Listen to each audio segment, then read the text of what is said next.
Hello. Hey, So, yeah, the your album "Waste of Time" that's coming out in like 2 weeks from now. Oh, I gotta finish that fic. I have Uh, no idea. It comes out at some point. I should probably hurry up with that. But first, we're gonna just talk about it. So just to get like behind the scenes on record, so that in like a year, I don't like forget everything.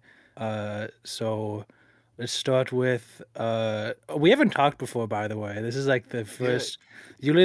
I invited you to the voice chat. I hit the record button, and this is what's going on now. it's off to the races, like the pony. Which pony? God, there's so many. There's Twilight Sparkle. There's Anyway, so Applejack, you're Rainbow how Dash, did this Pinkie album Pie. this album how would you discuss the conception? So, I think 2 years ago at this point, It was just I about two was years, yeah. I was attempting to do some sort of horseshit where I was like, "Oh, I'm gonna make a new Fuck Bees album."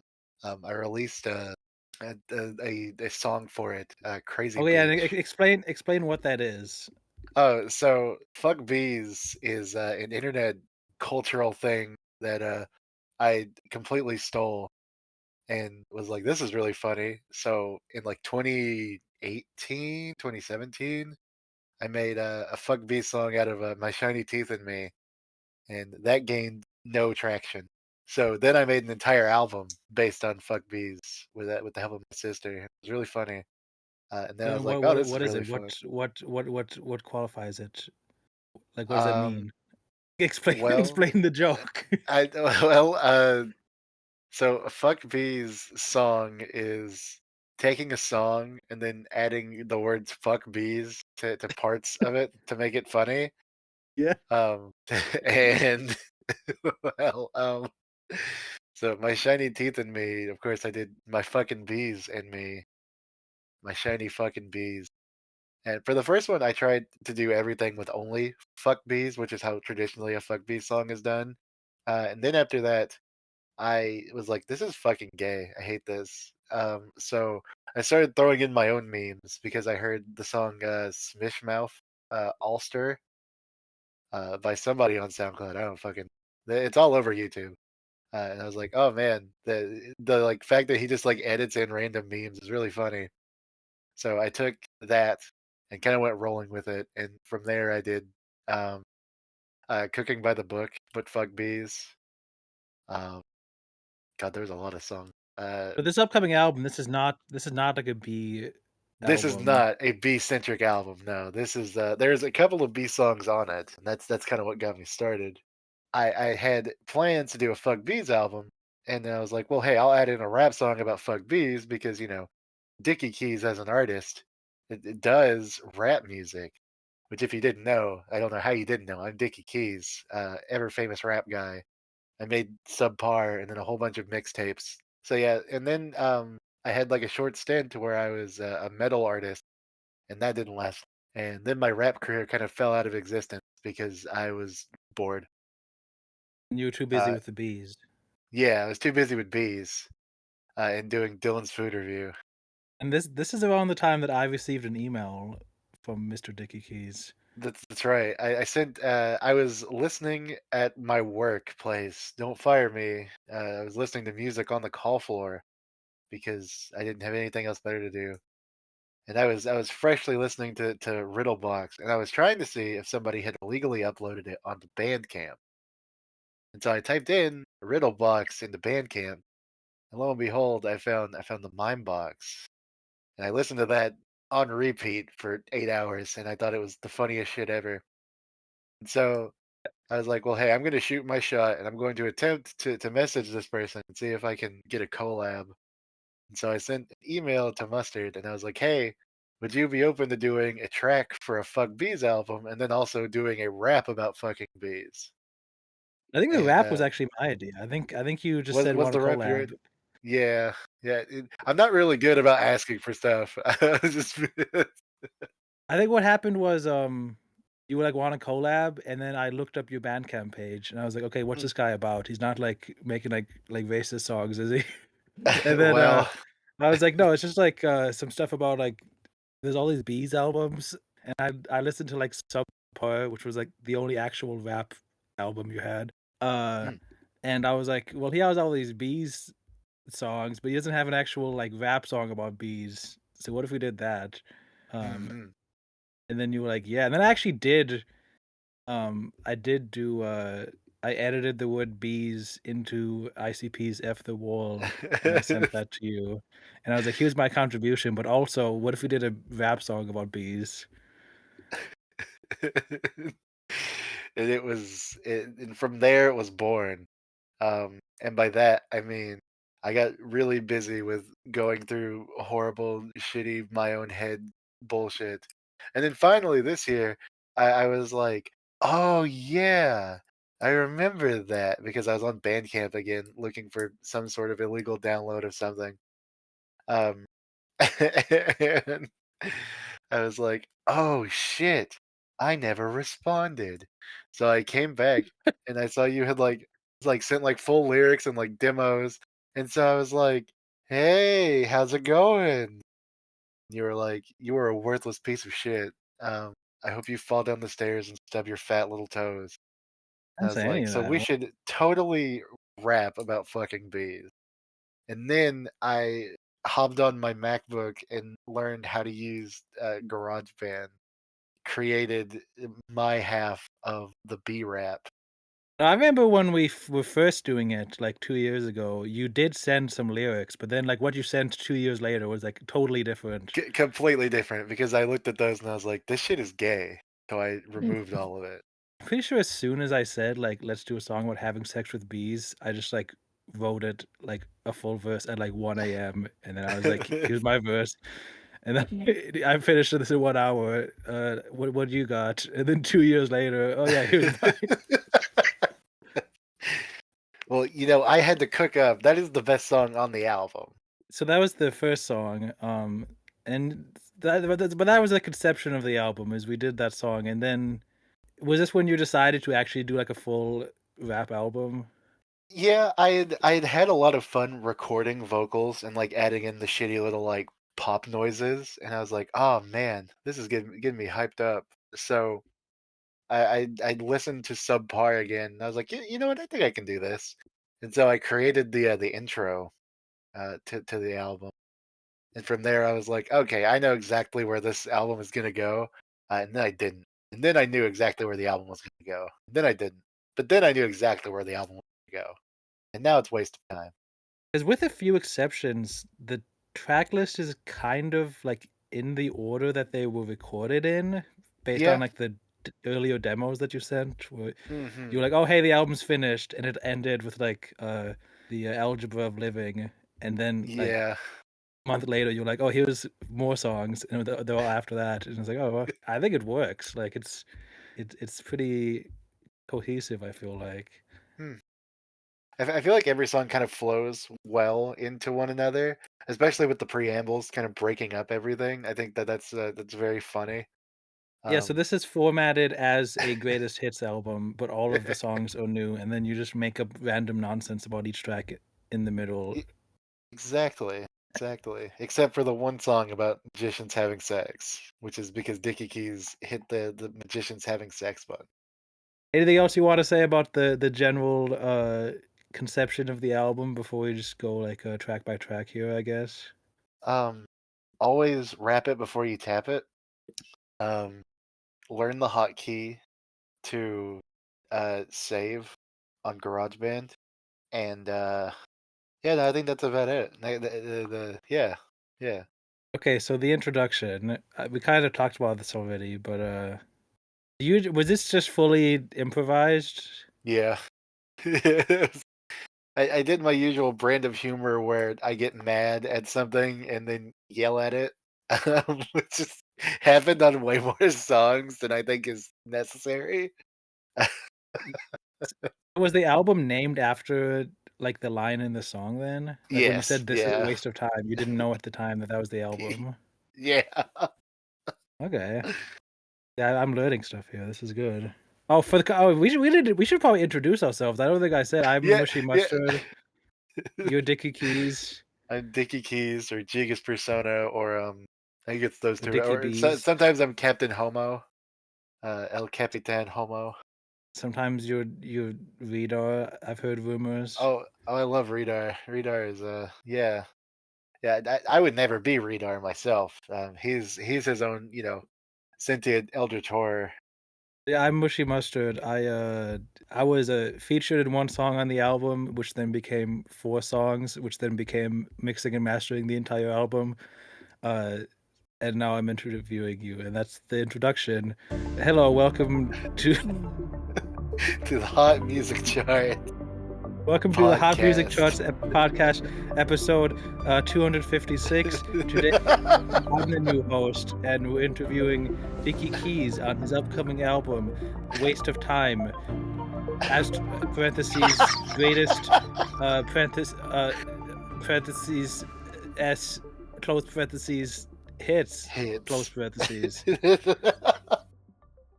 Um, That's it. That's how it's pronounced. when I was mixing the intro, I noticed that you say I told you to skip three times, but you only said it like once at that point. So you're just Yeah. like unreasonably angry completely. Well, it's been a long day at the studio. You Yeah. get all hyped up, you get all sweaty. The big guy behind the chair keeps going, make more. And you're like, I don't want to. And he goes, do you want a record deal? And you go, yeah. And he goes, get behind the chair, slut. And I'm like, okay, well, a little bit rude, but that's show business. And there's a nice callback to your previous hit, "Horny in Public," Oh, uh, yeah.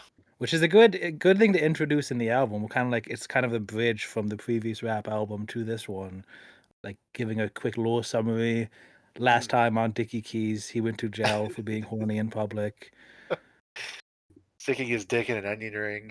Yeah, his There was penis. supposed to be an album between, or like an album that came out after Subpar that I made like a couple years later.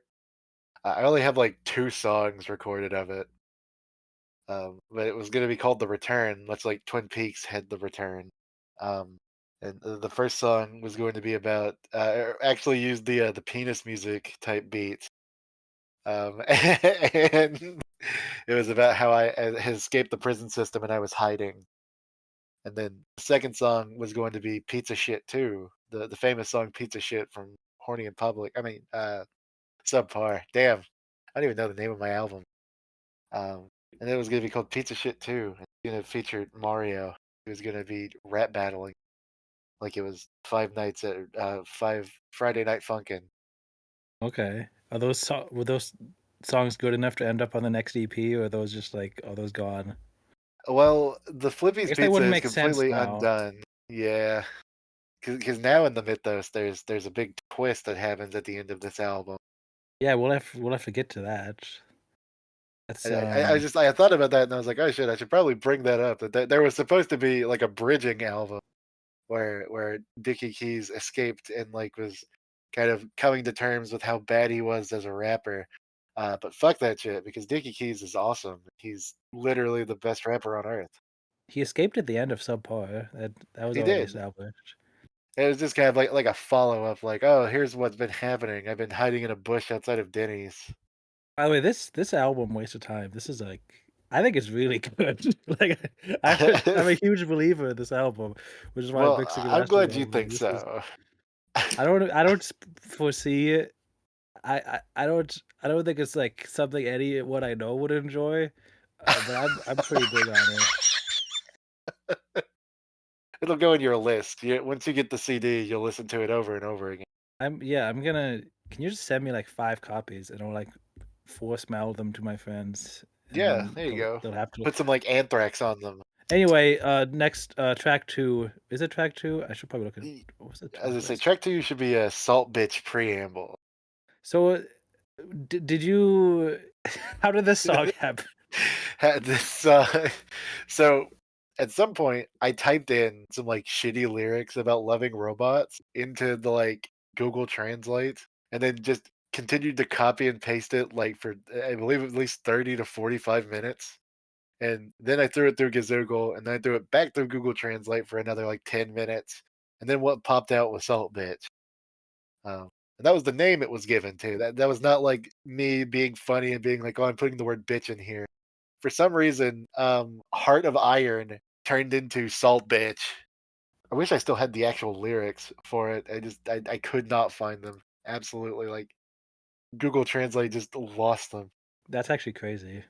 Like, what do you remember? Like, what some of these lines were? Because like, I don't like. There- Where did this come from? Like, some of these lines is like, I so understand because the plot was like, uh, what human? It was about a someone falling in love with a robot, but then they find out that they can't love.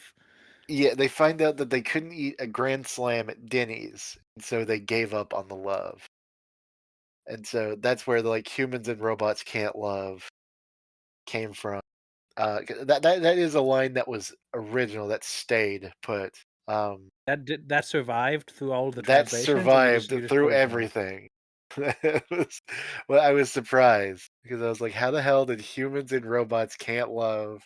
There's one part where I break and I go, "Yeah, no, they can't. No, they can't."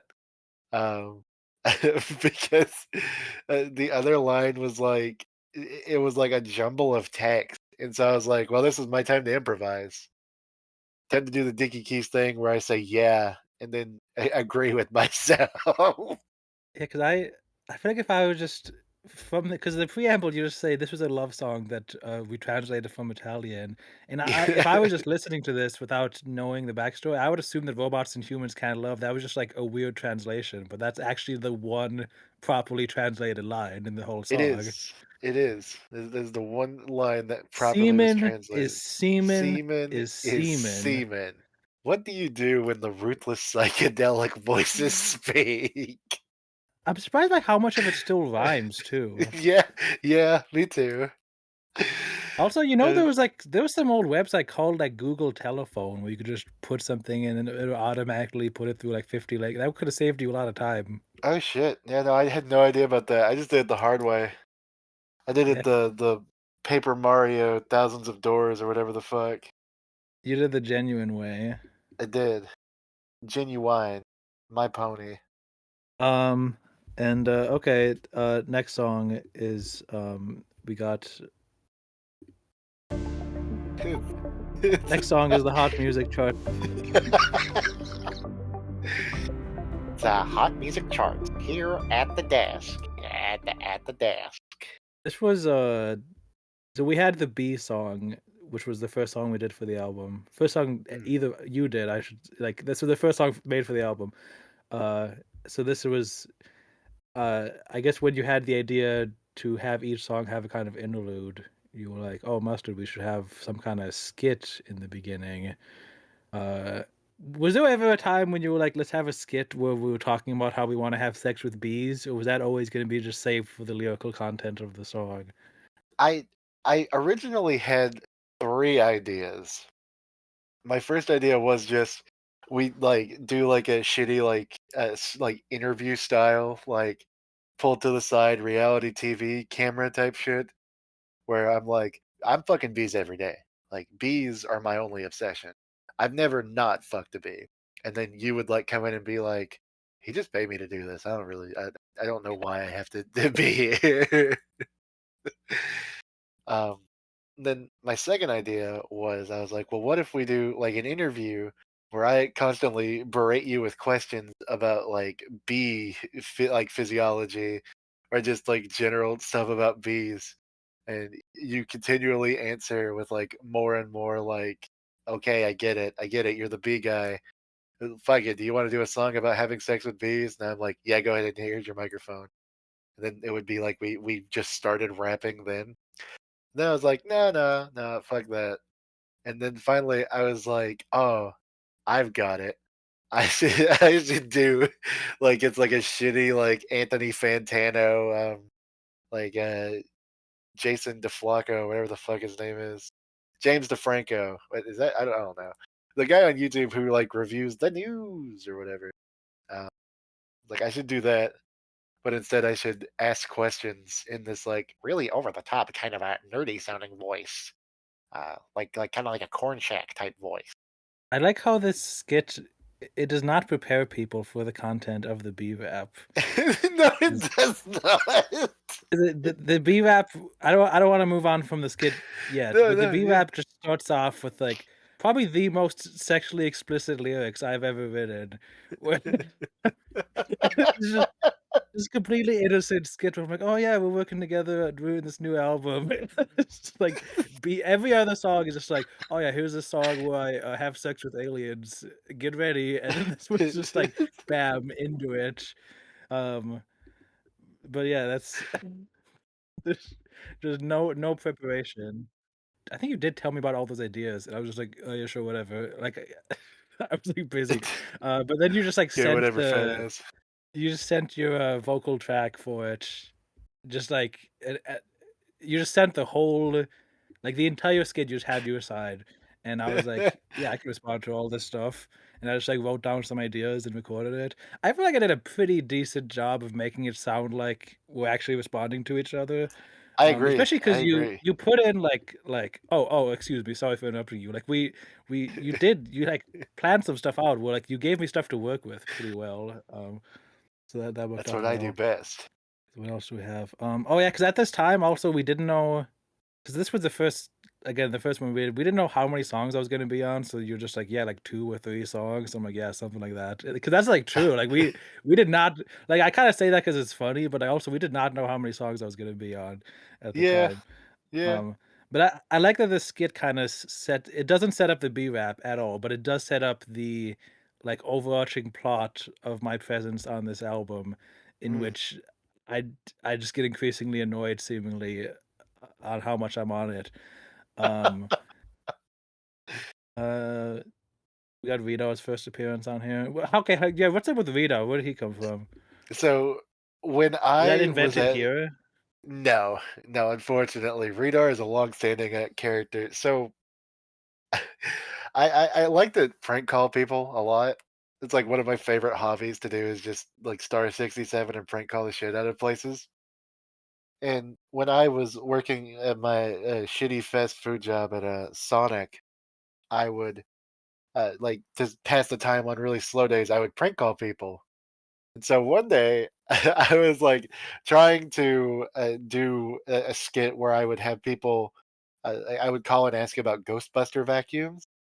Be like, hey, I just got a lifetime supply of 4 vacuums. Do you want to join my Ghostbusting team? And nobody really would go for it. Nobody was really like excited for it. And so I got desperate. And so finally I came through on one call and the guy picked up and he was like, this is the card shop in New York. I was like, I am a reader, reader of minds and the soul. I know exactly what you're thinking. He was like, what the hell did you call me, buddy? And I was like, you're thinking of a peanut butter and jelly sandwich. And he was like hell I am. And he hung up. And from then on, Radar stuck because it was the funniest shit ever. Is it always okay? Hang on. So I didn't know that. Is it always peanut butter and jelly sandwich? It's always a peanut butter and jelly sandwich. I mean, it's a popular lunch item. I can see why people would always be thinking about that. Sometimes, though, he does ask and wants to see what people are thinking. But usually, when he gets into your mind, he just immediately makes you think about a peanut butter and jelly sandwich. But yeah, this was the first track where I did this with a B song kind of too, but I was just like, "Hey, send me, like, all the files because like, I'm gonna make this thing sound better," and I, like, got, like, elevator sounds and, like, really, like, mixed it together to sound more, like, realistic, where you had, like, the music on there and the vocals, and I was like, "Let me add some more, like" and I was like, "Oh, can let's get some, like, elevator music." Like, you just had, like, the intro music, and then I was just like, "Let's really make this, let's put this all together here." Um that and I'm gonna I actually might do some more with it today when I try to finish the album this week. Because again, I can't believe it's out in 2 weeks. I gotta freaking hurry up. But yeah, that's a fun track. Shout out to Pixabay, Anyway, the B-rap. the creme de la creme. This is your favorite track? Uh, it's close. It might not be my absolute favorite because I think Pulling the White Rabbit is probably my favorite. I really like my verses on this. I think they're I written really agree. well. And then it's also one of the few songs where I think you actually like wrote lyrics out ahead of time. So like you're kind of rapping on it, kind of. Yeah, kind of. Well, that's the best way to rap. That's the best kind of Dickey Keys rap, is just only kind of rapping. I like the dichotomy that we have in our verses, where my character is like a bee gigolo, where I just am in the beehive to make all of the bees orgasm, and that's I'm just doing a public service basically. Um, and then you're just I have sex with bees and I breed them. And what else do you like? I'm at a bar and I see a bee. It's different characters here. Then I It's get we're nauseated. we're going at the concept of having sex with a bee from like all possible angles here. Exactly. I referenced Rudolph the Red-Nosed Reindeer in my line because I say Bumble's bounce, which is like a thing that's in the Rudolph movie. Because that line in that movie that always stuck out to me. Because like I don't know if you've seen this movie from like 1955 or A, whatever, but a like there's long time ago. the abominable snowman like falls off a cliff and then he like comes back like but he's like friendly now, and then the I don't even know any of these characters' names. Not Rudolph is like, oh yeah, he survived. He fell off the cliff, but Bumble's bounce, and that's like all he said. And as a kid, I was like, that doesn't make sense. What? He bounced where? He just fell off a cliff and he survived because he bounces. There was no like nothing indicating that earlier in the movie. That just like happened. Like Bumbles bounce. anyway, yeah, Bumble's. So I think about Bumble's bounce sometimes, and I was writing this bee song, and I was like, Bumble's bounce. You see, when you Uh, said the Yeti, I thought you were talking about the Monsters Inc. Yeti, and I was like, when the fuck does he have a chance to say Bumbles bounce in Monsters Inc.? well, because I think it's Rudolph. They don't even call it the Yeti. I think they just call it the Abominable Snowman, but that's a Yeti. Like it's the same thing.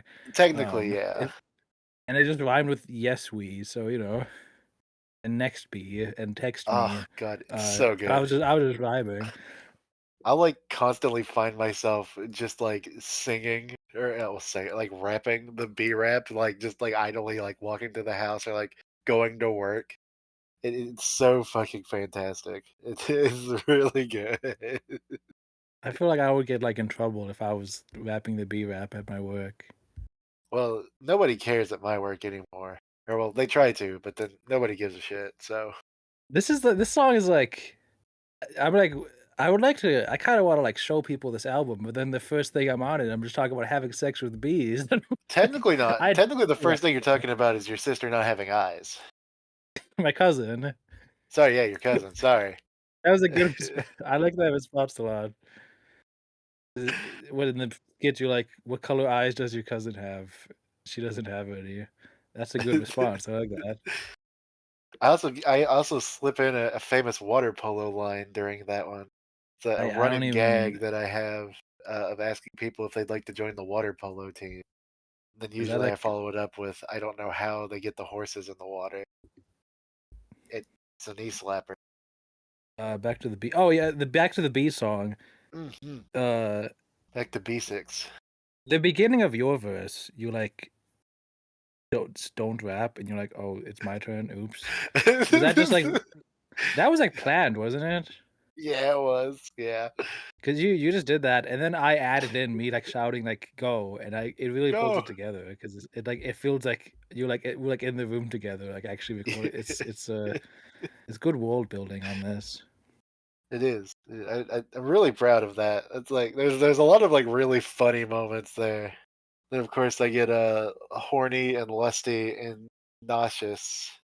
Then I have you finish out, and I show you why. Or I show you why I needed the help. Yeah, because I had 1.5 verses, and I was like, "Yeah, I'll do a verse, and then you do a verse, and then we'll do like half a verse, half a verse." Because my first verse, that was like the first thing I wrote at like 1 a.m. Like when we first had the idea for the B song, and then Mhm. I think I don't know if it was like a couple months later or whatever. I was like, I have some more ideas. So I just wrote about like things that aren't bees, because I was like, I have to say something about hornets hornily swarming me. That's Oh just so god, fun to say.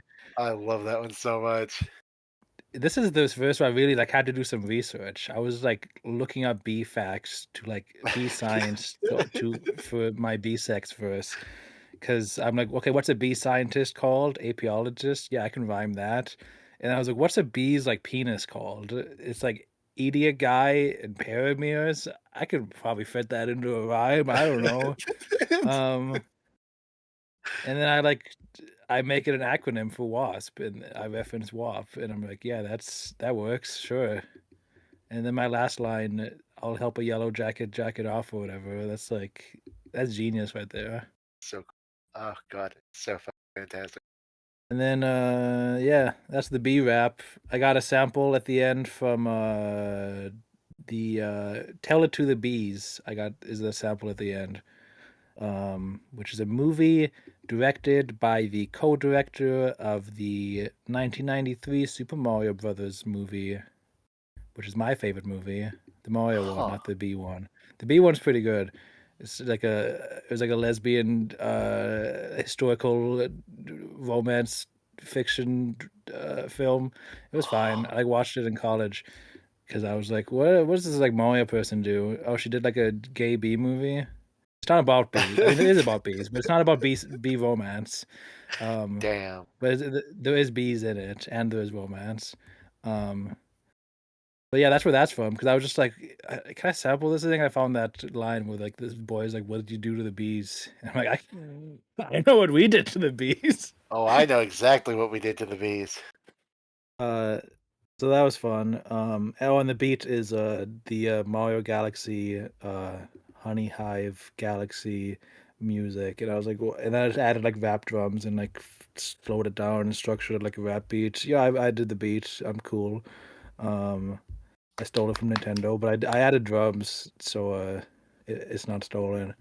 Well, you have to steal from Nintendo because they're assholes now.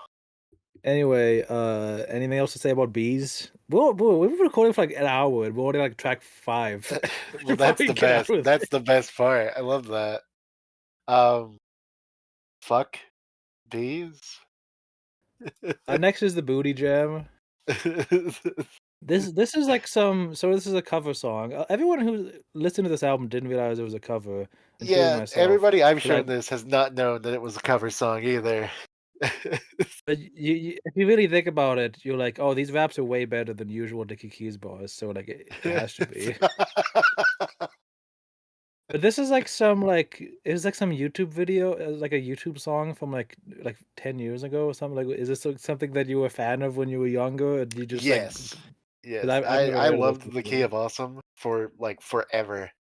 I was really into parody music because I had a huge Michael Jackson phage, phase, and of course that led into me having a big Weird Al phase. And around the time that I was really getting into my Weird Al phase, um, everybody and their cat on YouTube was doing parody songs. The Key of Awesome was one of the bigger ones, along with like Bart Baker, AV504, not dead. All the Minecraft parody songs. Yeah, and so I would like constantly listen to The Key of Awesome. And I remember when they did their like big contest to hear the Booty Jam, I had like commented and emailed them being like, I need to hear the Booty Jam. I've been so obsessed with needing to know what the fuck the Booty Jam was.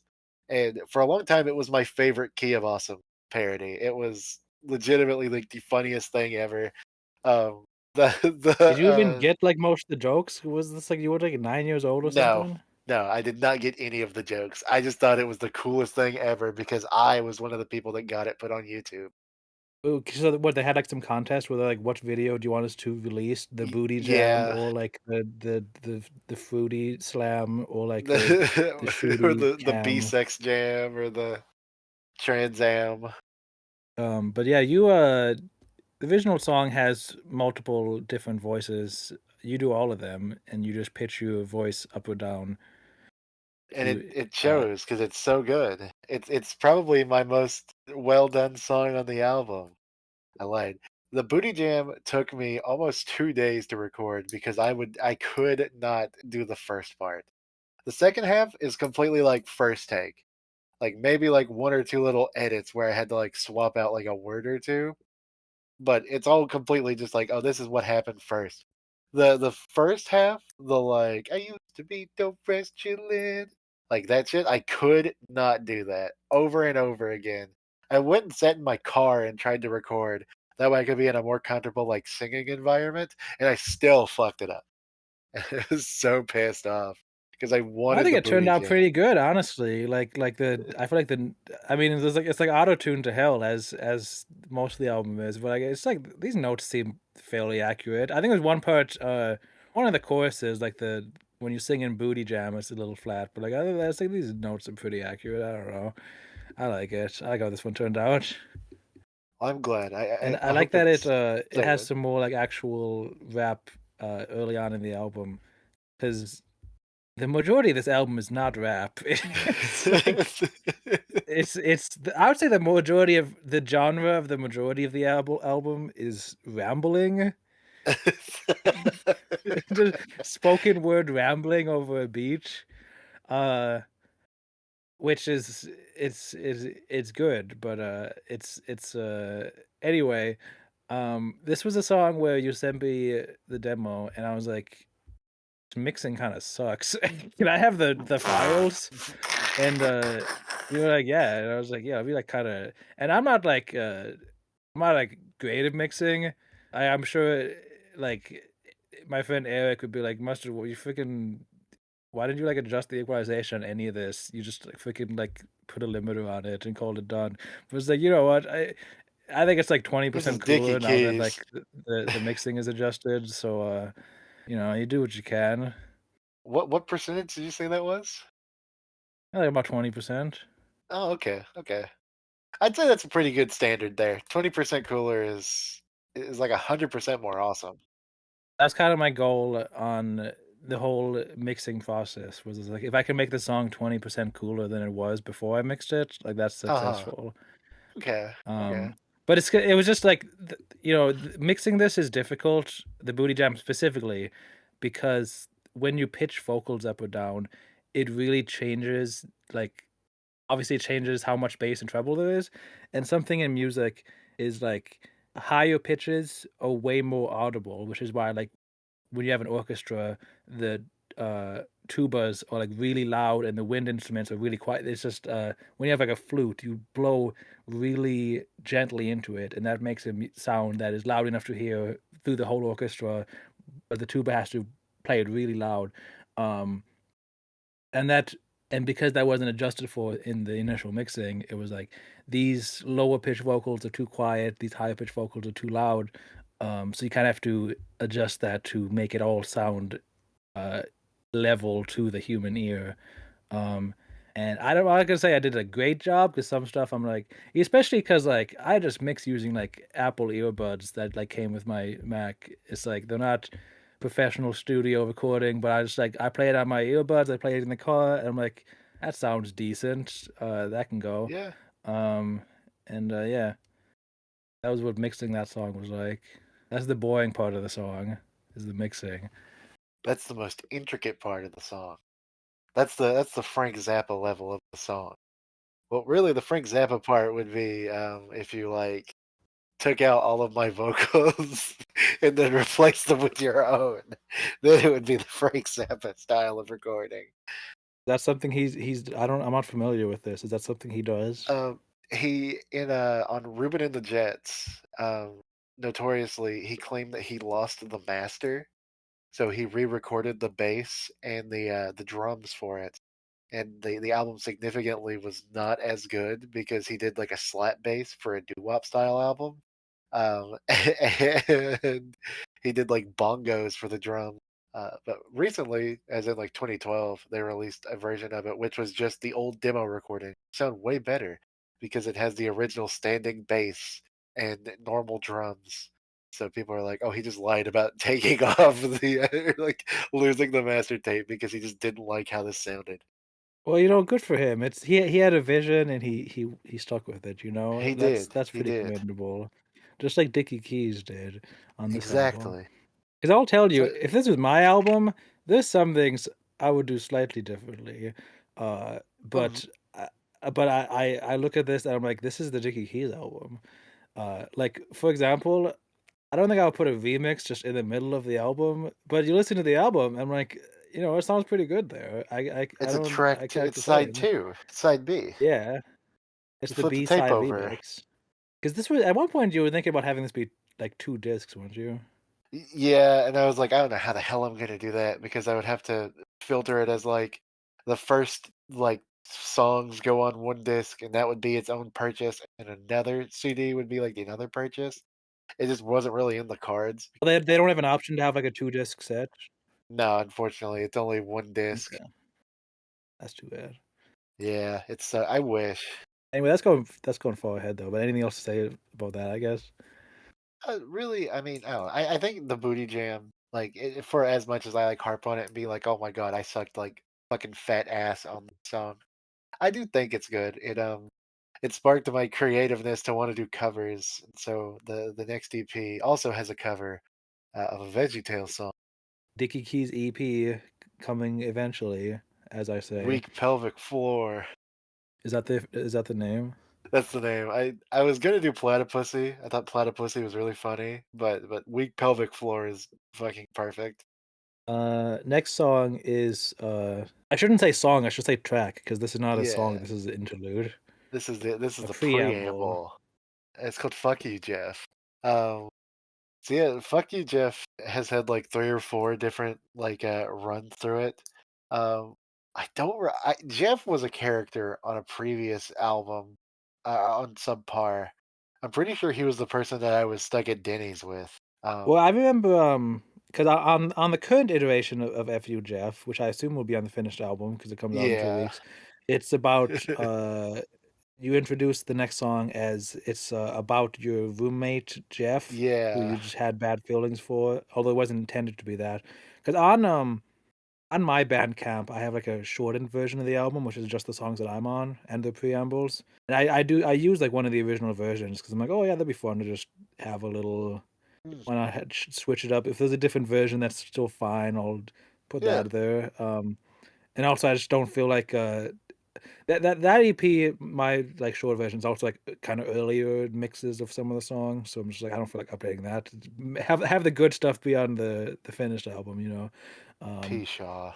I was listening to Subpar the other day, and your roommate's name was not Jeff; it was like Sam or something. So you got Yeah, like you have beef with like two roommates. I do. No good roommates. I, I can't. I think it's like David or some shit like that because I was just like rapping. For those that don't know, Subpar was made when I was freshly working on my college degree. Um, I had a old school Google Pixel. Everyone knew that. Everyone knew that, Laura. Of course, of course. That was the highest like if you were looking at the Dickey Keys iceberg, at the very top is Subpar was recorded while Dickey Keys was in college. But I did it because it was something to do, and everybody at the time was also doing like shitty rap music. And I was like, oh, you know what? Fuck it, I'll do a rap song. Except I'll do auto tune because that's unique. I remember where I was going with this. Uh, Jeff oh. is an asshole, and he would constantly steal my toothbrush, and he would listen to my John Mayer tapes and then talk about how much of a queer he was, and that made me really mad because John Mayer is not a queer. Wait, was Jeff actually the name of a roommate? No, no, I've never had a roommate, Jeff. Okay. But yeah, so that was my go-to piece. Um, for the actual like idea I had, it was just I was like, well, I kind of want to do like a cool like roast song, but I had never been good at like making fun of other people, even though I'm very like fueled by spite and hate.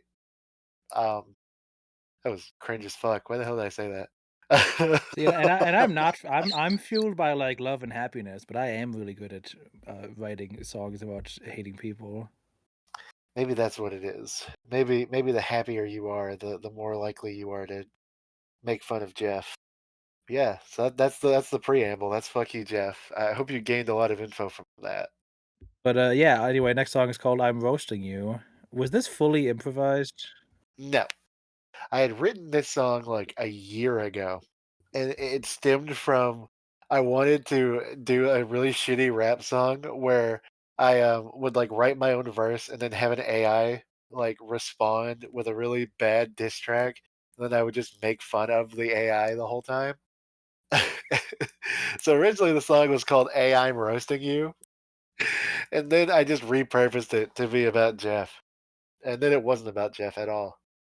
'Cause Jeff was never mentioned in your lyrics. No, there's the ever iconic Dickey Keys burp, which is not a burp that I do. It's a burp from a YouTuber that I watched a long time ago called Nico Fluttershy. Shout out to William Clark. He and I have had a very rocky history, but we patched it up. And so one of his videos, he's doing an interview with a Fluttershy toy, and he burps in the middle of it. And that has been so fucking funny to me that I have used that in basically everything I've ever made. It's all over my Fuck Bees albums. Talking about things that I would do differently if this was my album, I think the burp noises are gross. I would not put them on an album. I don't wanna hear a burping sound, but I'm like, "Well, he's got these out here. He can have that one." Well, why so many of these songs just, like, start or end with burping sound? It's fucking disgusting. But, the rest of the song is good, so I It's can't really say. fucking funny. It's so fucking funny. I think I accidentally like burp in like one of the preambles, and it's like, well, that's going in there. I can't hit the unrecord button. You don't know how. I don't know. That's it. That's the Dickie Keys way. So you, like, wrote all this you, like, wrote these lyrics out or, like, what was that? Yeah, yeah, I had these written out, a little while like, I would, like, come back to them and, like, fine tune them, and I just never got around to, like, putting them into, like, a Chat GPT or, like, a Grok or something, letting it use my fucking 10 lines to fucking waste 100,000 gigabytes of energy or whatever the fuck. Yeah, that's good. That's good that didn't end up happening. I was like, "Well, hey, it'll be cool because I'll be making fun of AI, and everybody will get super duper, like, cool," and they'll be like, "Good, props to you, Dickie Keys." And then after a while, I was like, I'm still using AI at the end of the day. So There's some I think this song has some good lines in it. You say you watched a video that showed a photo of you and your like, was it a f it was so like, I'm imagining, like, you say, "I watched a video yesterday, it showed this photo of you and your dad, and you were wrestling." I'm just imagining just, like, it's a video of, like, a guy, he, like, holds up a photograph like Chad Kruger, and the photo is you and your dad wrestling.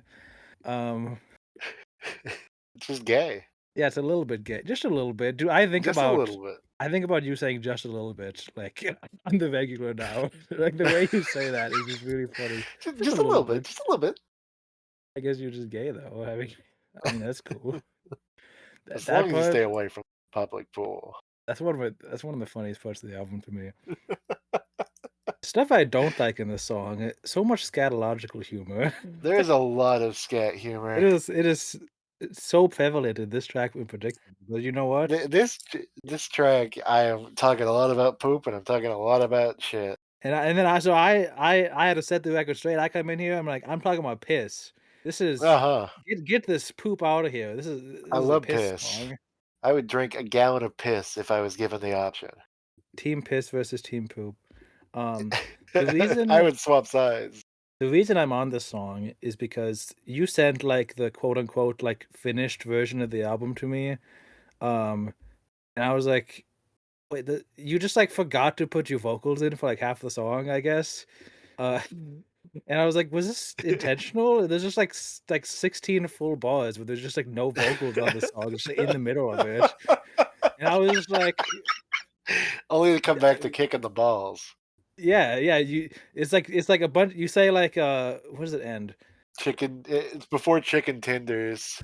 Yeah, it's like, "I'm Dick to the keys and my raps are great," and then there's a bunch of silence, and then it's like, "A kick in the balls," and then there's a bunch of silence, and then it goes back to, like, something about, like, crack or whatever. Um, But yeah, I was just like, "Is this I guess this is his vision, I don't know." But then I just like, I got some extra time. I just felt like rapping, so I just, like, wrote some s like, my the first half of my verse is just, like, some lines I wrote previously that I never used, um, and I just, like, wrote some lines real quick and just, like, rapped it, and I just sent that to you, and I was like, "Hey, did you mean to, like, have a bunch of silence in the middle of the song?" And you were like, "Nope, oops. Let me put that Nope, I back." accidentally hit the delete button. GarageBand is Uh, so fucking finicky. For my first time using GarageBand, I do enjoy it, but god, there's so much just, like, little shit that can happen where I'm like, "This program is fucking stupid." uh, but yeah, I just, like, recorded a verse in the missing empty space, and I was like, "Can I be on the song?" And you were like, Yeah, because at this point, I was like, "I don't wanna overstep too much." Like, I've been in, like, 2 songs, because I think this was after we already did Condiment Killaz, I think. This was, like, the last thing I added to the album. Yeah. Um, and I was just like, "It'd be funny if we just, like, add a thing on the end where I'm just like, oh, yeah, I can be in the song too, sure, whatever." Um, but this is, like, one of the few verses where I didn't really, like, fine-tune all of the writing. I just kinda, like, wrote it down, and I was like, "That's the verse." But I make up for that in I wanted to experiment with, pitch correction. I love flipping auto-tune and, like, when people sound like robots. So, Mhm. I got a new tone on FL Studio and watched, like, a 5-minute tutorial on how to use it. And I've at one point in the tutorial, he's like, "Yeah, this is how you, like, do, like, a pitch correction auto-tune on a new tone. You don't touch, these dials on there, because if you do that, it'll make you sound like a robot, and it'll be freaking stupid, so, like, don't touch those buttons." And I was like, "Okay, Until I you know which touch buttons to them. touch. Yeah, I wanna sound like a robot." But this was the pitch correction on this was a combination of new tone and Audacity pitch correction, because I just used new tone to set everything to one note, and then I use Audacity to manually pitch it up, to, different, like, semitones from there, because the Audacity pitch correction gives you a very artificial sounding sound where it's noticeably pitched up. Like, the new tone, you, like, turn down the, whatever it's called to, like, make it sound more robotic, and I use that in there for, like, some stuff, but then Audacity, I'm just like, make it sound freaking, like, 100 gags, like, just put it way up there. Mm. Um, and Ugh. the mixing on that on my verse took so long because I just, like I'm not good at, like, playing stuff by ear, like, I don't really recognize notes. So first I took the beat and I tried to sing the notes into, like, an online, like, piano tuner app where, like, you sing a note and then it recognizes what it is. Because if you just put the Mhm. song in, too much other stuff going on and the computer can't recognize what note it is. So I'd, like, try to sing the notes and I'm like, "I don't know if I'm flat or what, but, that's what it sounds like." And I finally, after a while, like, figured out, what the notes are, and then of, like, the kind of the main sections of the beat, and then I, got those and I put those into a new tone and, just pitch corrected the heck out of it, and it was a lot of fun. I like how that sounded a lot. Mm. It was fun. Quite I agree. wanna do stuff like that more in the future because, like I said, I love stuff that sounds like that. Do you believe in life after love? Oh, I should probably talk about some of my lyrics on here. The first 6 lines was stuff I wrote previously. I had, like, a whole 24-line verse that was just, like, random diss stuff, kinda like which is why I kinda wanted to be on the song because I was like, "Oh, I have, like, these, like, diss lyrics that never got used, just, like, stupid, like, 'You're covered in green slime,' just, like, nonsense." That seems fitting for this. Um, Absolutely. and, yeah, I sample, like, Dream's Mask in there because I do that on, like, every album. I'm proud of you for including Dream on my album. Just the beat and the lyrics, always being judged by a bunch of strange faces. I had to learn the freaking notes of that too, because I pitch corrected that part too with the Dream, Mask tune, and then everything else is, like, the actual beat. It's fun, I love editing more than, doing anything. Mhm. Um, the ending, there's just a recording of me saying, "Don't lick your freaking penis," while I'm trying to record because, I was recording in the room with my dog, and he was making a lot of noise doing that, and, that's on there now. I just thought that would Your be funny to dog, quote unquote, meaning Dickey Yeah, keys. Yeah, Dickey Keys was in the room with me, just going to town on his penis with his mouth. You would think for being a fat ass, I'm very flexible. I know how to move and schmoove.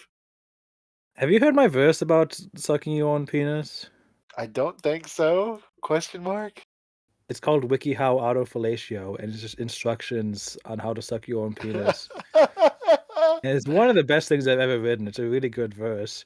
Go check that out on mushymustard.bandcamp.com. It's on the Yeah. 2024 Rap Demos mixtape. Scan the QR code in the bottom left-hand corner. I forgot you have a whole QR code thing. Dude, this album's gonna be great. Anyway, um, Someone's gonna suck penis. anything else This about album will suck your penis, actually. Whoever is listening, if you buy this album, it will suck you off. You will get a free blowjob when you buy Waste of Time. it's actually like insane that Kunaki doesn't let you have a 2 disc set, but they have the It whole like is. It's so C sad. CD blows you option. Like It's- they could figure that out, but they can't figure out a flipping like 2 disc set. Like That's Philadelphia for you. You know, all those Philly guys, they don't know about two discs. They only know about fellatio. Once we get to the vinyl record, though, that's when we get into the Pizery territory. And that's when it's ooh la la. so, next track. Go ahead, explain this one, because this I feel like this preamble needs more explanation than most of them. So, this is the preamble for the lack of hygiene song. That's what we're shortening it to, because Jesus Christ. So contrary to popular belief, again, look at the Dickey Keys iceberg. I am not a huge rap guy. I like rap. I think rap is cool. I think it's a very fun genre of music. But I have always listened to a lot of like rock music. I've listened to a lot of metal songs. Um, my favorite bands are System of a Down, Linkin Park, and Ween. Those are my top three. So it's very hard for me to be like, oh yes, like rap, rap, rap. So a lot of times I'll try and sprinkle in like some of my own tastes, and one of those is metal. I love metal music. And when I was originally recording Subpar, I was looking around online and I typed in into Google image search free metal guitar instrumentation. And I found some and I was like, holy shit, these are actual things that you can use. So I got 6 of them and made a metal album where I tried to do like as juvenile as possible without being like, oh hey, like poop and pee, but like going like You would never absolutely do like that. second grade. No, I would never do that. I hate scatological humor. But um I was like, okay, well, hey, the Thunderlords did this. And for those of you who don't know, the Thunderlords, famous for their song on Tony Hawk's American Wasteland called I Like Dirt. They were a metal band aimed at children. So the song I Like Dirt is about going outside and getting dirty and having to come inside and take a bath and getting mad about it. I was like, that's funny as fuck. So my album was Aardvark Search the Dictionary. That was my attempt at doing a Thunderlord style metal song, like where I just am in like the second grade or such, and just try to like make fun of all of the like shit that you would do there. Just kind of poke fun at the idea of like, oh, being in the second grade, but also being a metal singer. Um, two very distinct lenses, but also there's a lot of overlap. A lot of that like childish rage can kind of really kind of like boil out into some of that music there. And I'm not just saying like, oh my god, you know, like Chester Bennington was like a stunted like 4 year old or whatever the fuck. But there's a lot of that kind of like fuck it energy with a lot of songs like that. And so I tried to kind of make I've Got an Owie be this sort of style of song where I kind of encompassed that just being really pissed off and just kind of not wanting to go inside, but also getting to be finally outside again, and then getting hurt, and then having to sit on the bench, just like kind of shit like that.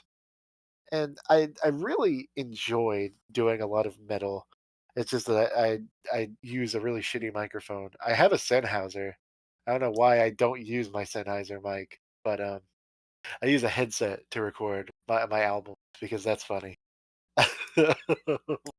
Now, this song doesn't on this greatest hits album, "Waste of Time."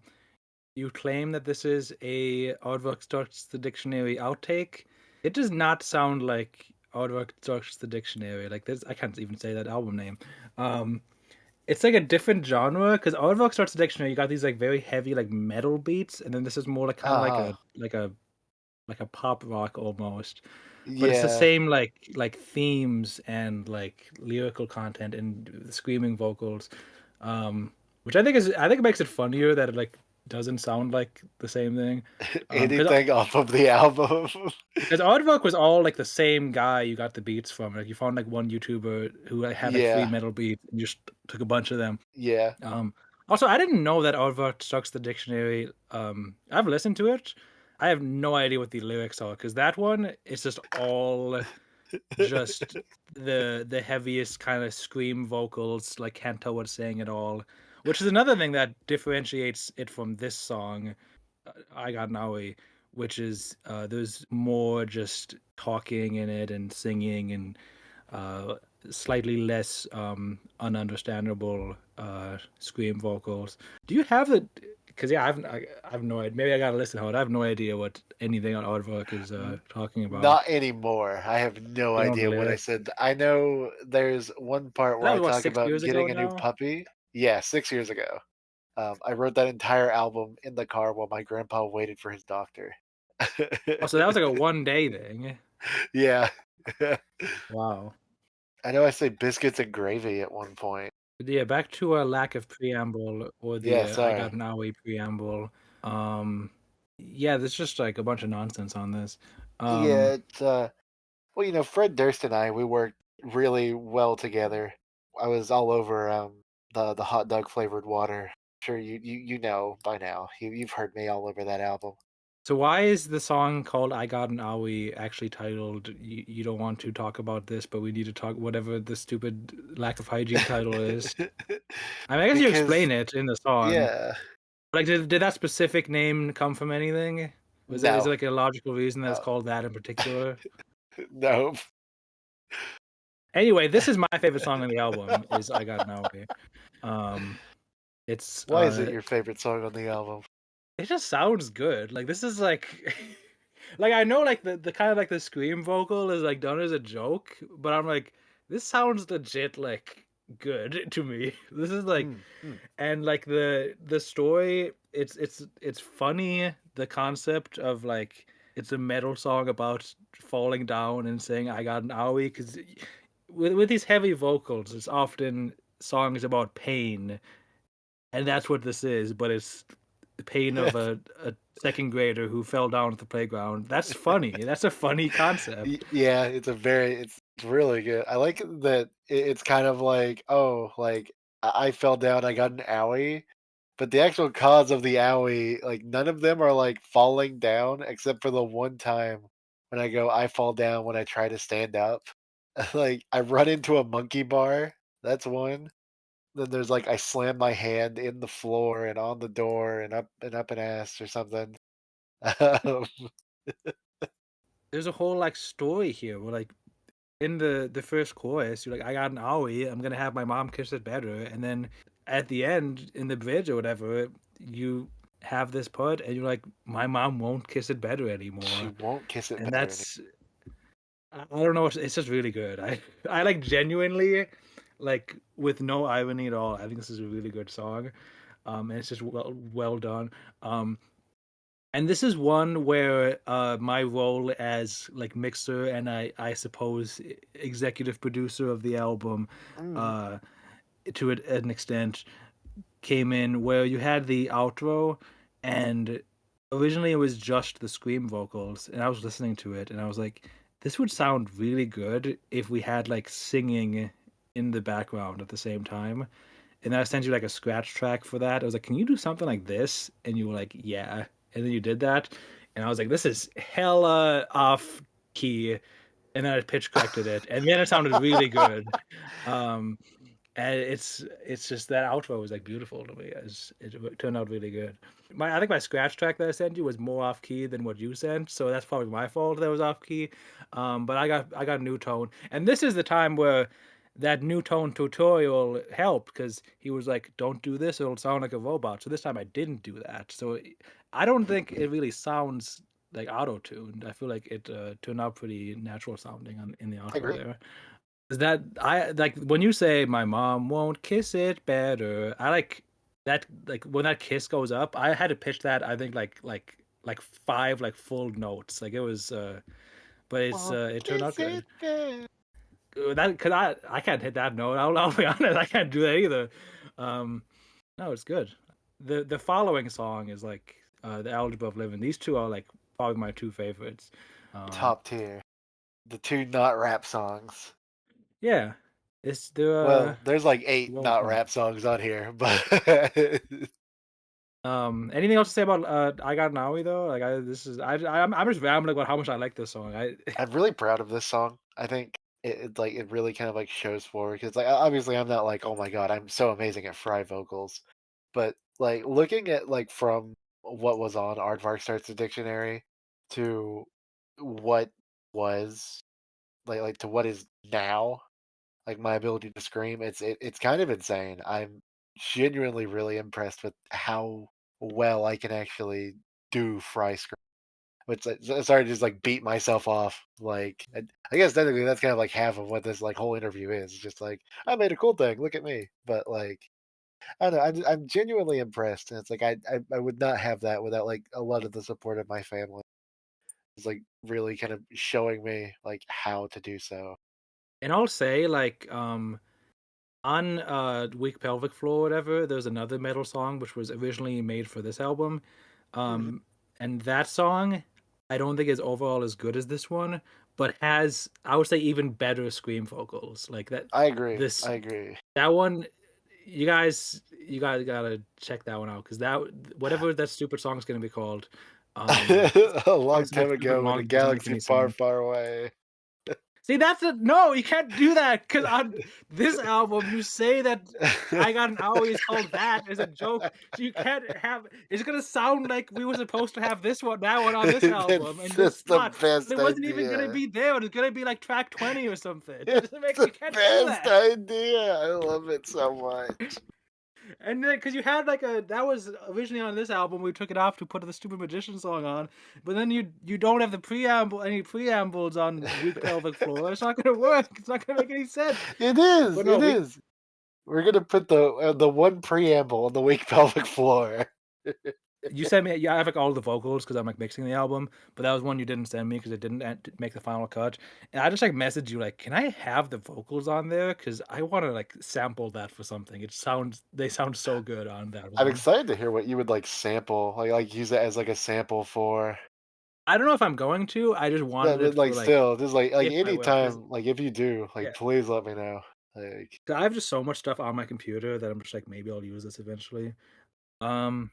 Anyway, moving on to unless you have more to say to algebra of preamble, which I feel like also it needs a lot of background info on it. yeah, no, I think I'm good with the I've got an owie. God, the algebra of preamble. This is a song where you're doing a bad impression of a bad Bob Dylan impression, uh, which is Pinky Oats. Because I actually, when you sent me like the first demo of the album, I was like, "Is this Ooh I Smoke the Weed on Bob Dylan voice?" And you were like, "How the heck do you know what that is?" Yeah, yeah. Because in what 2016 or something on like the Silver Gunner YouTube collective, they put out an album, and I think they had like some like videos of it too, where the member of the community, Pinky Oats, is just doing a bad Bob Dylan impression and just like singing like video game song. Like he does like some like Meme rap song song. from Sonic, and he does like meme songs. Um, and that's like the whole album. And I actually, my brother is a huge Bob Dylan fan, and he thought this album was really funny. The that Pinky Oats. It's called "Ooh, I Smoke the Weed, I'm Bob Dylan," and he's just always like, "Ooh, I'm Bob Dylan, I smoke weed," and he Smoke the does weed every it. day. Yeah, and it's I don't know if how familiar you are with Bob Dylan, but it's fairly accurate, honestly. I don't think I've I'm ever listened to a Bob Dylan song He doesn't talk about like smoking weed, but like the way he talks, it's obviously very exaggerated, but Bob Dylan kind of does that where like he's just He sings every day, and this is what he does. so this song is an impression of Pinky Oates' Bob Dylan impression. I think this might actually be my favorite song on here. I think I might like this one more than I Got an Owie. Oh wait, Uh-huh. we should talk about this preamble though, because there's like a whole story going on here. Oh, yeah, that's right. So, I'm sure you know, again, looking at the Dickey Keys iceberg, um, I have had a lot of adventures over the time. I got horny in public. You got horny for a car, you got horny for feet, you got horny for bees, you got horny for well, we'll get to it later, but um I called somebody a piece of shit, but all that horniness, it finally caught up to me. And the thing I don't tell you about in the preamble is how I got to hell. And that's because I was shot dead in the street by.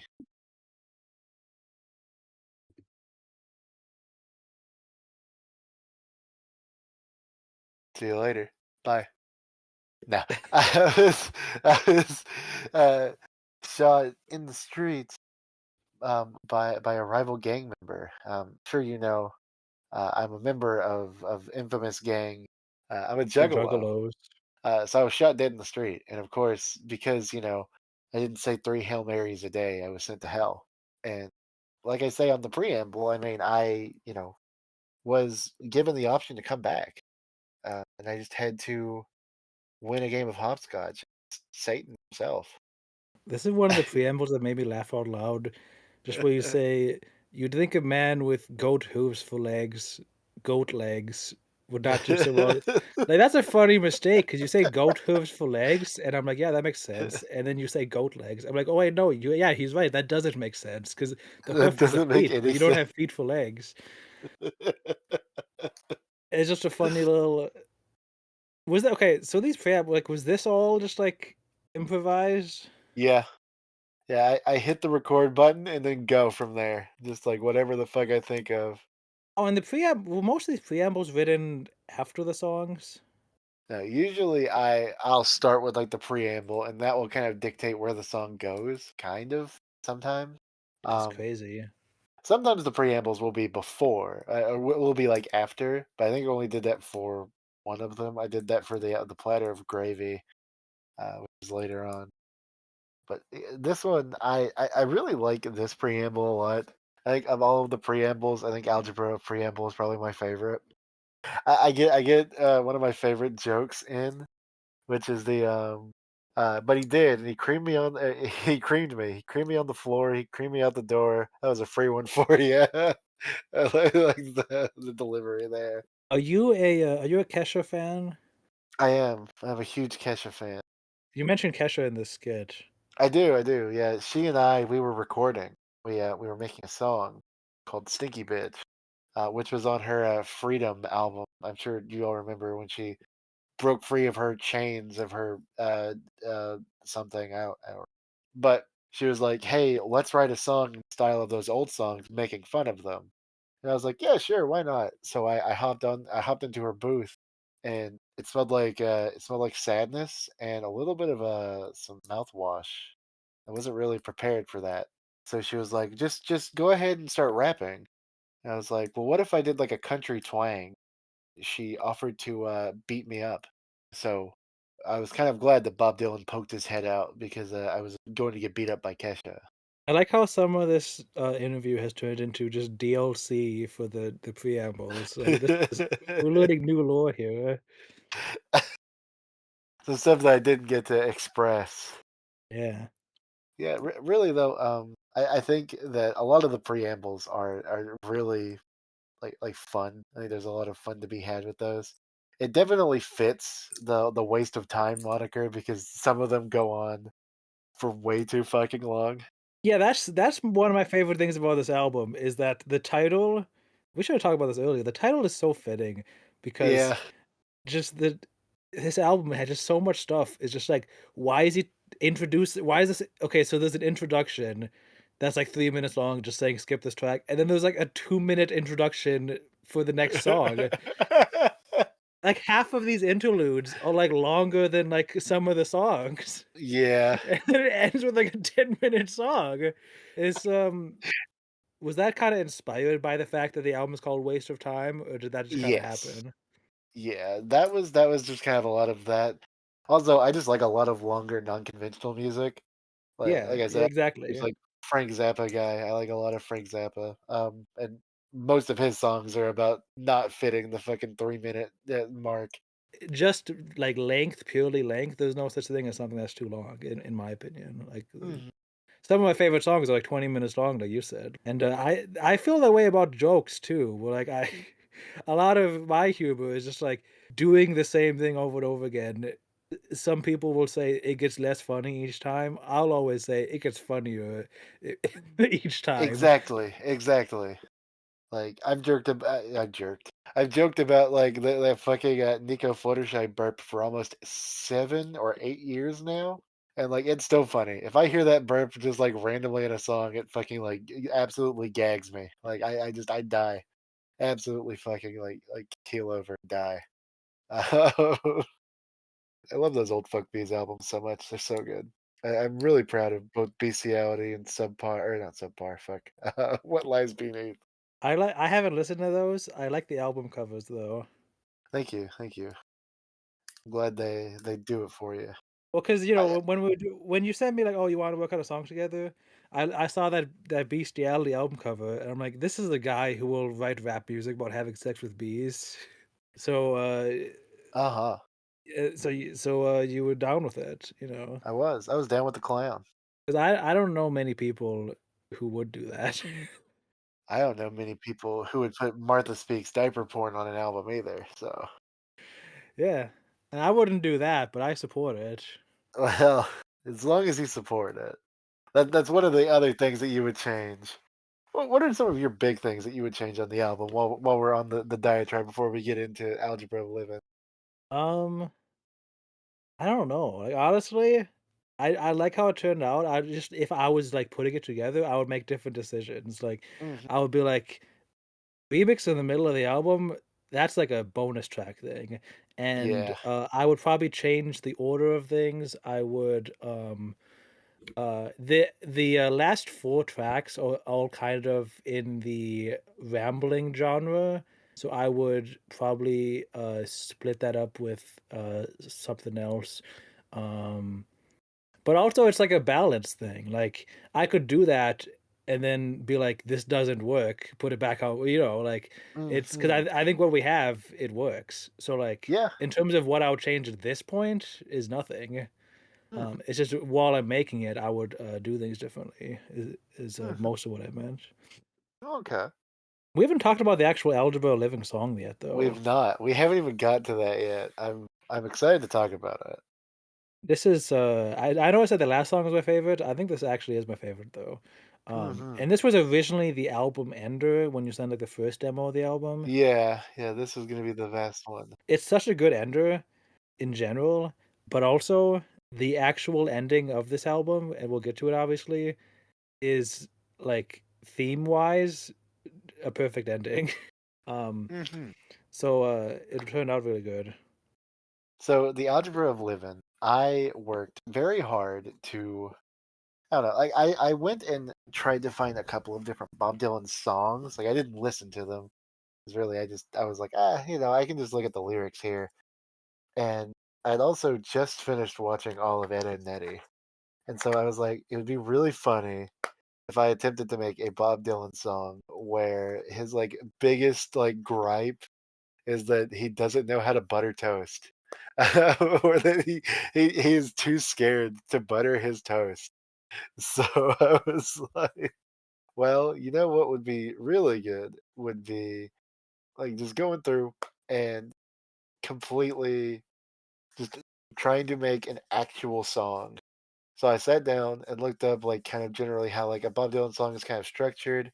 And I was like, well, I kind of want it to be more poppy because I came from the whole like, oh, well, I was working on a song for Kesha, so obviously my brain would be in the more poppy kind of mode. So I found a really nice kind of poppy style soundtrack, and from there. just kind of went onwards. It was just like, okay, fuck it. This is the kind of song that I'm writing. So that's why the Algebra of Livin is about trying to butter toast and waking up and trying to have breakfast. But you're Bob Dylan. That's that's the Algebra of Livin, is trying to smoke the weed and butter your toast. I I, I think the lyrics work. Like it's like silly, but it sounds like they sound genuine. You know, like Yeah. it just sounds like a song. Hmm. It's well done. I like the lyrics. No lines in particular. I mean, I do like the part where the scream. What I assume is happening is like this is like the real Dickey keys breaking out from the Bob Dylan control to Yeah, shout the word exactly. me. Um, and then Bob Dylan reacts to that. Um, What the fuck was that? it's a What? cool little moment within this good song. I like that. So you can tell what song I just recorded before this. Like, I guess one thing another thing I would consider changing is like we got these two non-rap songs in a row.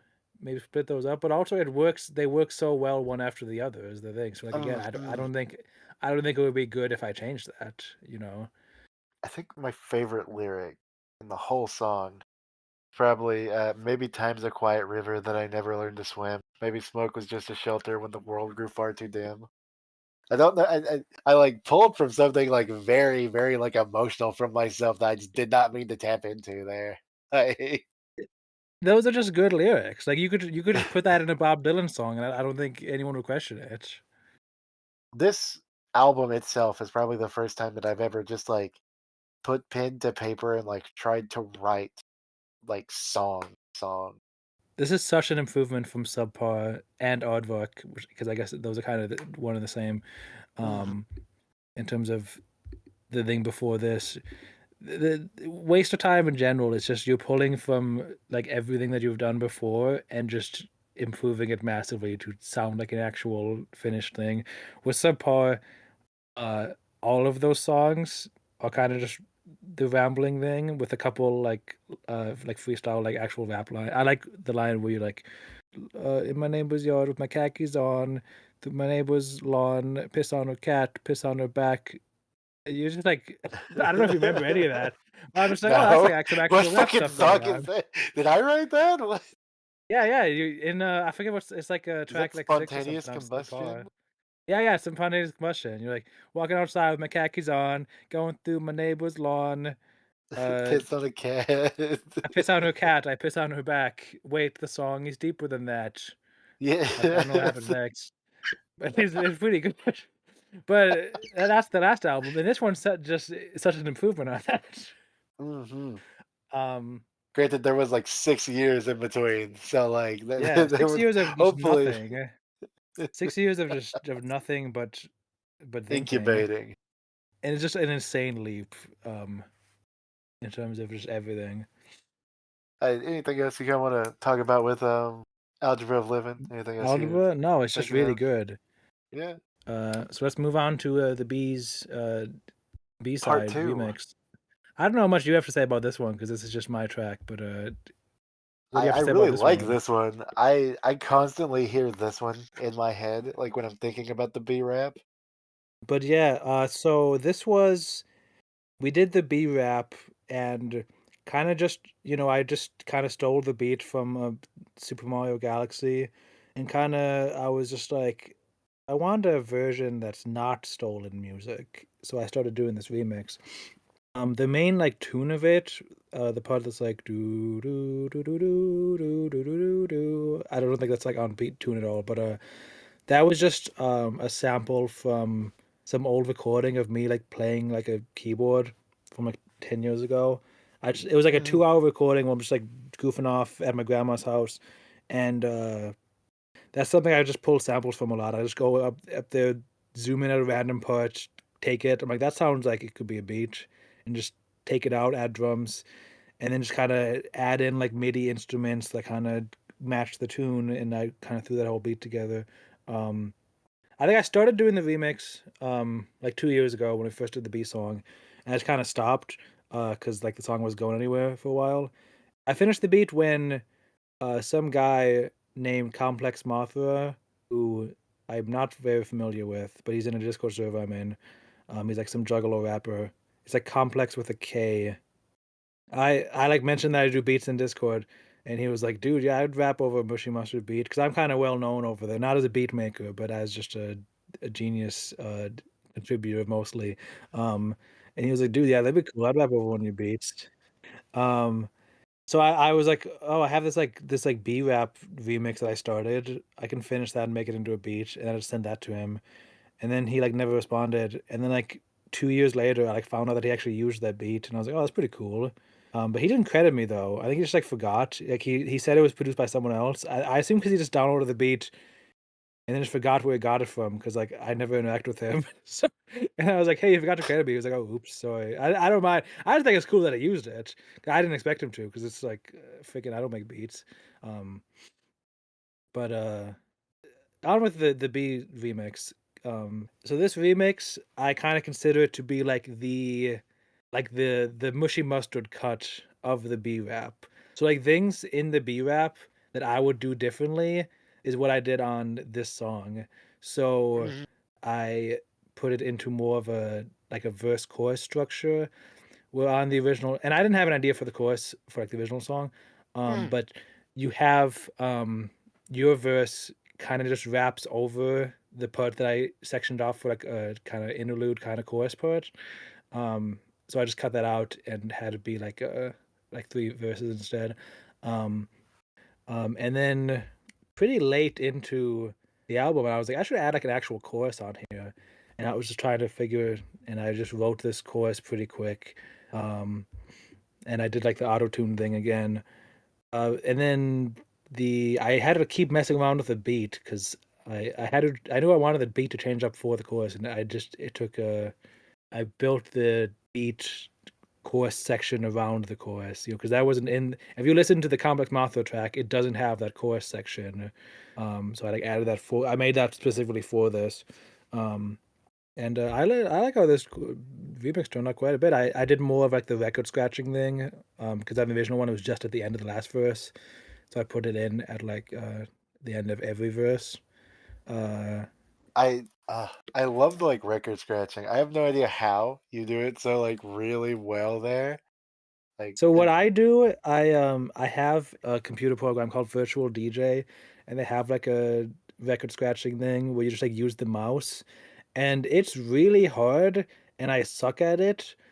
So when I do the record scratching on these songs, and it doesn't even sound like I'll listen to this and go, "Oh yeah, that sounds pretty good," and I'll listen to like an actual song with record scratching in it, and I'm like, "That sounds so much better than what I did." And because mm, even to do what I did, I had to record like 5 minutes of me just like trying to do record scratching in this like computer mouse virtual DJ thing, and I would just like take out different sections of it and just chop it up. So I take 5 minutes of recording and condense it down into like 5 seconds of like usable audio that sounds kind of good.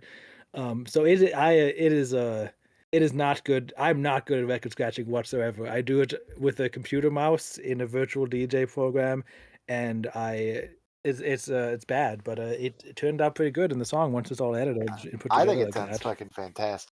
I think it sounds Yeah, really, really good. I like how it turned out quite a bit. I like that chorus too. I think your chorus is fantastic. I honestly find this chorus getting stuck in my head a lot. Like maybe it's Yeah, just like the repetition because I've listened to this album like 156 different fucking times. the lyrics are like stupid on the chorus, but I was like, well, I'm just gonna pitch shift it so you can't tell what I'm saying anyway, so it'll be fine. Um, I mentioned the Jolly Bee, and that was only because in your original, like we talked about earlier, like 2 years ago, you sent me like some lyrics that like didn't get used at all, and you hmm like mentioned like Jolly Bee in that, and I was like, I'm gonna bring that back, and that's Shit, why I I don't even included remember. I that. don't even remember half of the fucking original lyrics I wrote. I do. I'll tell you, the new one's a lot better. I'll be honest. I remember it Yeah. was like, "Hi, Dad, I'm with." Hang on, what is it? What? It's like What? it started with like, my dad asked, "Where did I go? I'm with this hoe. She's a bee." And then I get hit by a truck with the Jolly Bee logo on it. and then you talk about like having a little bee in a jar that you like come in or something. Yeah, hot glue. That's all I remember. But I remember like you say that you get hit with a by a truck with a Jolly Bee logo on it. I'm like, what does that even have to do with having sex with bees? You But it ask was me, son, memorable. where do you go? Fuck you, dad. I'm with this hoe. No, not a real girl. She's a bee girl. Better than a squirrel girl. Or, she's the thorn So to you my got it. rose, the stinger to my bee. It's hard to take any of this literally. You gotta understand though, I'm dick to the keys. And when a fly bee walks by, I go into hate. Like a dog, That's a straight good out line. into the road where I get hit by a truck with the Jolly Bee logo. Even in death, I'm cradled by the ones I love. Bee gang, come take a shit through my telescope. The people ask me if I'll ever stop. Haha, nope. We gotta stretch this out for like 3 more verses. You say anything about my love for bees and you'll be writing in hearses. Is that what you mean? Is that what you want? Nuh-uh, my man. Got horny from this little can with a bee inside. Caught him yesterday. He's been glued 8 times. You might think that's freaky and a little sadistic, but fuck you, bitch. I listen to Limp Bizkit. That's such a terrible ending line. It But sucks. fuck you, bitch. I listen to Limp Bizkit. I have like I guess we're sharing unused verses. I had one 'cause, I started with my first verse and then like a couple months later I wrote my second verse. And before that I had a different second verse, which I could have if I wanted to combine them into one 16-line verse because they're both just 8 lines. But I was like, this one kind Mhm. of sucks. Um And this line I'm about to read off, it was inspired by that movie that sample, Tell It to the Bees. She said some interview like, "Oh, I saw the bees and was attracted to this story because it's based on a book." My opening line is, "Call me Annabelle Jankel. I saw some bees and was attracted," and it's just a reference to that interview where she says she was attracted to the idea of doing the movie because of the bees, because she wanted to like do have like CGI bees in it, because Mhm. she has a background. Her background is in like computer graphics, um, and then the rest of my verse is about the mimic orchid, which like has the appearance of a female bee, kind of like to not to a human, but like to a bee because of like the Mhm. colors, like the pollen or whatever. It looks like a female bee to them, and instead of like regular pollination, they do like a specific kind of like sexually deceiving pollination where they have male bees have sex with them, and then that's like a trap, but they like don't get like the pollen because most flowers use like nectar to like lure bees in, and then the bees Mhm. pollinate them, and then they get the nectar as a reward. Where this type of orchid is just there for visuals, and they don't get the nectar as a reward, so it's like kind of mean. I haven't mentioned like the scientific like name for it in this rap verse, but here's this verse that I wrote that sucks. Call me Annabelle Jankel. I saw some bees and was attracted. Read about them in a book and got the need to get romantic. There was no denying that, and though I know that it's crazy, I wish that it was me each time I see a bee on a daisy. Why don't you pollinate this? Put me on your wait list. Don't touch that Ophius epifera there to leave you mateless. I don't need that fakeness. I would never deceive her. If she can give a great kiss, then that bee is a keeper. That was my unused verse on that. I like the line that bee is a keeper. That's a good line. I like that. I like that a lot. Yeah, nothing else to say about this remix, I don't think. I guess I'll go through my lyrics on the chorus here. I got visions of sodomy with Buzz and Charmy Bee. Is that the honeybees bee? I just Googled like fictional bees and it was I'm like, pretty sure which Buzz one's. is the Honey Nut Cheerios bee. And I was like, well, Charmy Bee, that's like a Sonic character. That's a You bee. know, I'm a gay Sonic fan, so I'll make love with the colony is just a classy ending of that it chorus. is. It's very classy. I would have a glass of Chardonnay with that in the line.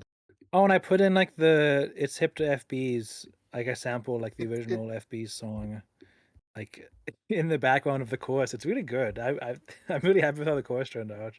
and then I come in, and and then I stroll in with my all-purpose shitty rap straight up his gullet. Roland. Anything else to say about the B side remix? Honestly, no, I can't think of anything other than like just like I think a lot of your like little ads there were really good. I like the sound of the remix a lot. Feels very dark trappy. I really like it. It is like one of the best beats I've ever made. I'm really happy with how that turned out, and Absolutely, I think it should be. happy to have Bxtch over it. So with the flow, That one, I'm really proud of how Wit Tha Flo sounds. It was 4 a.m. when I wrote that song. I say wrote that song. All I wrote was the words "With the flow." Dickey Keys goes with the flow, and from there I went on.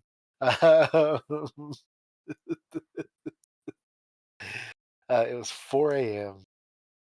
and I was like, I sat down in like the corner of my room before work. I was like, oh my god, I have to go to bed.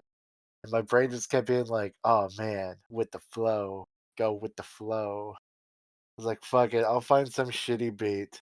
So I found like a fucking Michael Jackson slash Stevie Wonder style beat that then allowed me to make this really like scrubby style song. Very, very like in the kind of like a boing boing or I was gonna say substitute teachers, but that's not the vibe of this. It's a very smooth song. I'm very, very happy with it. A lot of the songs after this turn into like smooth jazz. there's some good lines in there. Like I'm a swagster. Oh. This has the best Dickie Keys lyrics like written today, which is if she got a period, I say bye bye. Talk to me again in 5 to 6 days. These. Okay. I got so many hoes. It's like pick and choose. A sensual buffet no one can refuse. Because when it comes to girls, they're kind of like Pokemon. I'm more of a Yu-Gi-Oh guy, so that was probably a bad analogy. I like the like obvious setup to say like Pikachu, but instead I swap it and talk about something that I don't know anything about. Is that true though? Is that a true? I've never played Yu-Gi-Oh. I'm much more of a Pokemon stan. Oh, that's disappointing. Why is that? Because you were like lying on this album. Everything on this album is like a true fact, and then you have that one like stretching the truth line in there. I'm sorry, Mustard. Okay, you know I. It's hard. It's hard sometimes, and I am a person that doesn't like to get hard.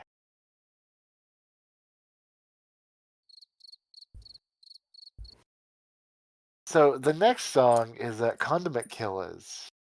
Actual next song is the Condiment Killaz preamble, but I feel like we should talk about Condiment Killaz first because actually I'll Yeah, just talk that's about how this they one were recorded. because this one's my song. I like that this song is like mostly true, but it's like opposite because the concept of the song as it's presented is that you recorded this chorus about being condiment killers, the condiment willing superheroes, and then you sent me that beat with the verse on it, and then I rapped over it, dissing you, and then you just like throw it on the album without listening to it. Um, but what actually happened was this was the first thing we did after like the B-sex rap, and I wanted to have something on there that wasn't written 2 years ago. Um, and when I'm doing features, I want it to be something that could not belong anywhere else. Well, like also the B rap I put on like my mixtape or whatever, so it kind of could just seem like even though I made it for the Dickey Keys collaboration, it could look like I just took it. I lifted my verse from that and put it on the Dickey Keys album. Um, Hmm. so I wanted to make something that is unmistakably part of this album to make it seem like more special, you know. Um, Hmm. so I was like, what can I write about? And I didn't really have the idea for a song yet, but I was kind of like sticky keys popping up like sticky keys. I was kind of just like coming up with some lines there, and then I just kind of had the whole idea right then. Like, what if I did just a diss song to him? And then I wrote like that whole. I wrote the second verse first actually, and so I had the idea, what if I did a diss song where I'm mad about how many times I'm on the album? Like I'm getting annoyed that I keep getting asked for features. Um, and then I sent Which that is to true. you, and I'm like, is this too mean? And you're like, no, this is really good. I'll do like a chorus for it. And then I had the idea like, don't have the chorus be like responding. We should have it be like, the whole what it ended up being was like that was Just pretty like much my blind idea. drop. I Yeah. was like, yeah, so like in universe, it's like the complete opposite of what it actually was. And I think that's funny. Yeah. It's also like you didn't keep asking me to be on songs. I kept going like, "Hey, can I be on this song?" So like everything is like opposite. Like I kept asking to be on songs, but in universe it's like the total opposite. You asked me to be on songs. You sent me this song. You had the idea for this song, um, and I also like stole this beat from like a PlayStation game, Spider. Because I had this. I My brother played this game Spider on PlayStation One, and he sent me like the song, and I was like, just to share it. And I was like, that sounds like a rap beat. Like it's structured like 16 lines, chorus, 16 lines. Um, and I messed with it a little bit because I have like the 12-line verse and then the 16-line verse, and I kind of switched them around where they are. But I didn't like add anything to it, unlike the B song. So I pretty much just stole it from this guy. Uh, I did buy the album from his Bandcamp page though, so Mm. I gave him like $5, probably more than this album's gonna make. So uh, I don't know. I have 4 people already who are like, "Oh yeah, I will happily buy this," like the day it comes out. So can you send me like 5 copies? I want yeah, like yeah. five. I'm not going to I'll pay for charge them you if for the album that you fucking mastered. I'm not gonna be like, "Oh yeah, by the way, pay me money." Like this is my you get payment the for the free mastering. checker versions of the CDs. Do you have like set? Oh wait, we should finish talking about this album first. The actual content of your course was completely. I was just like, yeah, just do a course, and I don't care what it's about, just but have it be like this is the course that you intended, and then I went off the rails, and then you came up with this concept, and when you sent this course, I was like, dang, that's a You're like, "Oh really. man, I I kind of wish wish I we were did. doing this song." Like when you said that, I was like, dude, such a fun chorus. I kind of want to write about, but then I feel like I started like, what if I tried to write actual verses for this? And then I was like, I couldn't. It's just like I can't do it justice. This is like it really belongs where it's at. I feel like. I constantly quote Dickey Keys, "Imma unplug your mic cord," like, to myself, like, if I, like, fuck up on a song, my, like, brain will, like, automatically, like, go to, Dickey Keys, "Imma unplug your mic cord." And it is, like, stuck in my head forever, I love it so much. And I say, I'll wreck your CDs. I'm not done. Cut your life short. Because I'm gonna like, I'm wrecking your CDs. Like I'm like just dissing you on it, and you don't even know.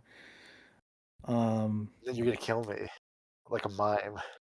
There's some good. I really like my writing, especially on. I wrote the second verse first, but then I think the first verse I actually like more. There's like, it has less like the rhyming structure on it, but it's just like it really tells the whole story here. Hmm, there's another private message from this guy I don't know. Yeah, Popping and that's on see, it's funny that that's also like true. Like I said, like at like 3 hours ago, I've like never talked to you before. You just Yeah, like emailed didn't me, we don't know who hey, the you hell want to we work are. together?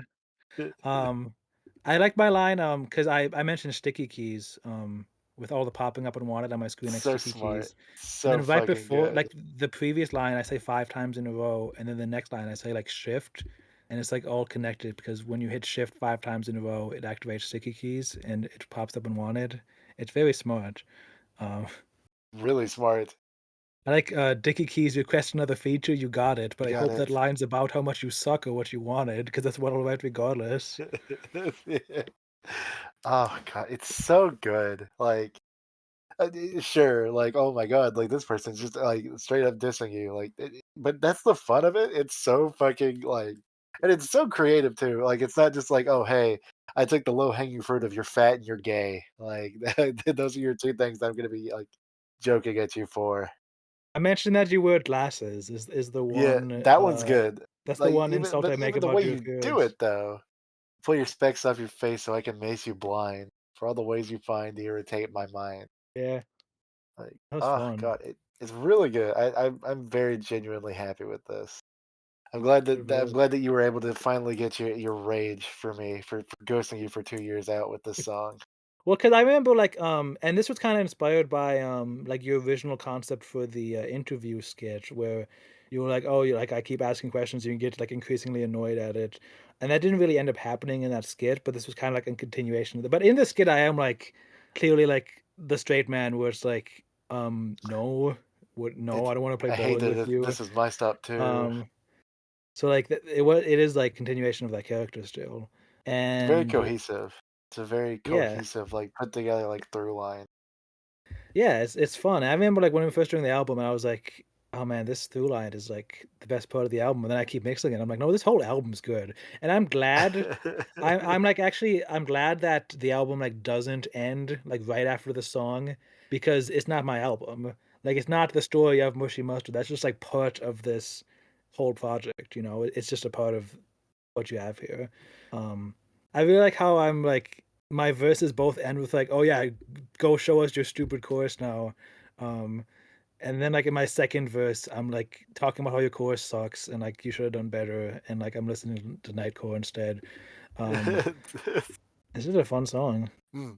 There was one bit. When the chorus, I wanted to include because like chorus has like do do do do.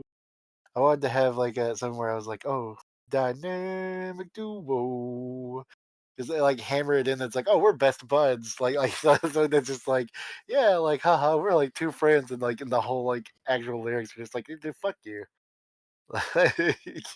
I like that in the preamble, you're like clearly lying. You're like, "Oh yeah, we go way back." And then I'm just like Yeah. immediately I'm like, "I don't know this guy." Is like my first opening line.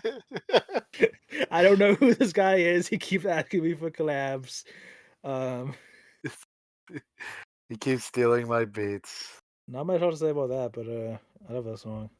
I don't think it's my favorite track on here because I really like a lot of your solo songs, but this is basically a mustard solo track featuring Dickey Keys, but like Mm. I like it because it can't be a mustard solo track because it doesn't make sense. It wouldn't make sense for this to go on my album because this song is about your album. This Like song it is a has to complete go here. paradox of itself. It's so great. Anything else to say about that? No, nothing that I can think of. Okay, on to the next preamble. Oh, nope, there's just pulling the white rabbit. So this song Yeah. replaced Yeah. this was originally the second metal song, but yeah, you can talk about this actually because this is yours. You should probably explain this. Mm. So it did replace the second metal song. The second metal song was really good. I liked it. But I was like, well, there's two metal songs on here, plus with the metal song preamble before it, and then the like other songs. I didn't have enough room on a CD. I did not want to make two CDs, and so I was like, well, I can cut like one of these off and just make like a shorter track. But I still want to have like the 24. I still want to feel like you're getting something of substance when you get the CD, when you buy the Bandcamp, pay like all that shit. So I was working on the EP for the kind of like I suppose like a sideshow, whatever the fuck you want to call it, Weak Pelvic Floor, which at the time was called Platypussy. So I had a song "Pulling the White Rabbit," where I was like, it would be really funny if I made a song about magicians having sex. And so I found like a smooth jazz type beat and just went over that, and I thought it was hilarious because like when I started, I had no like big like idea of what I was gonna do.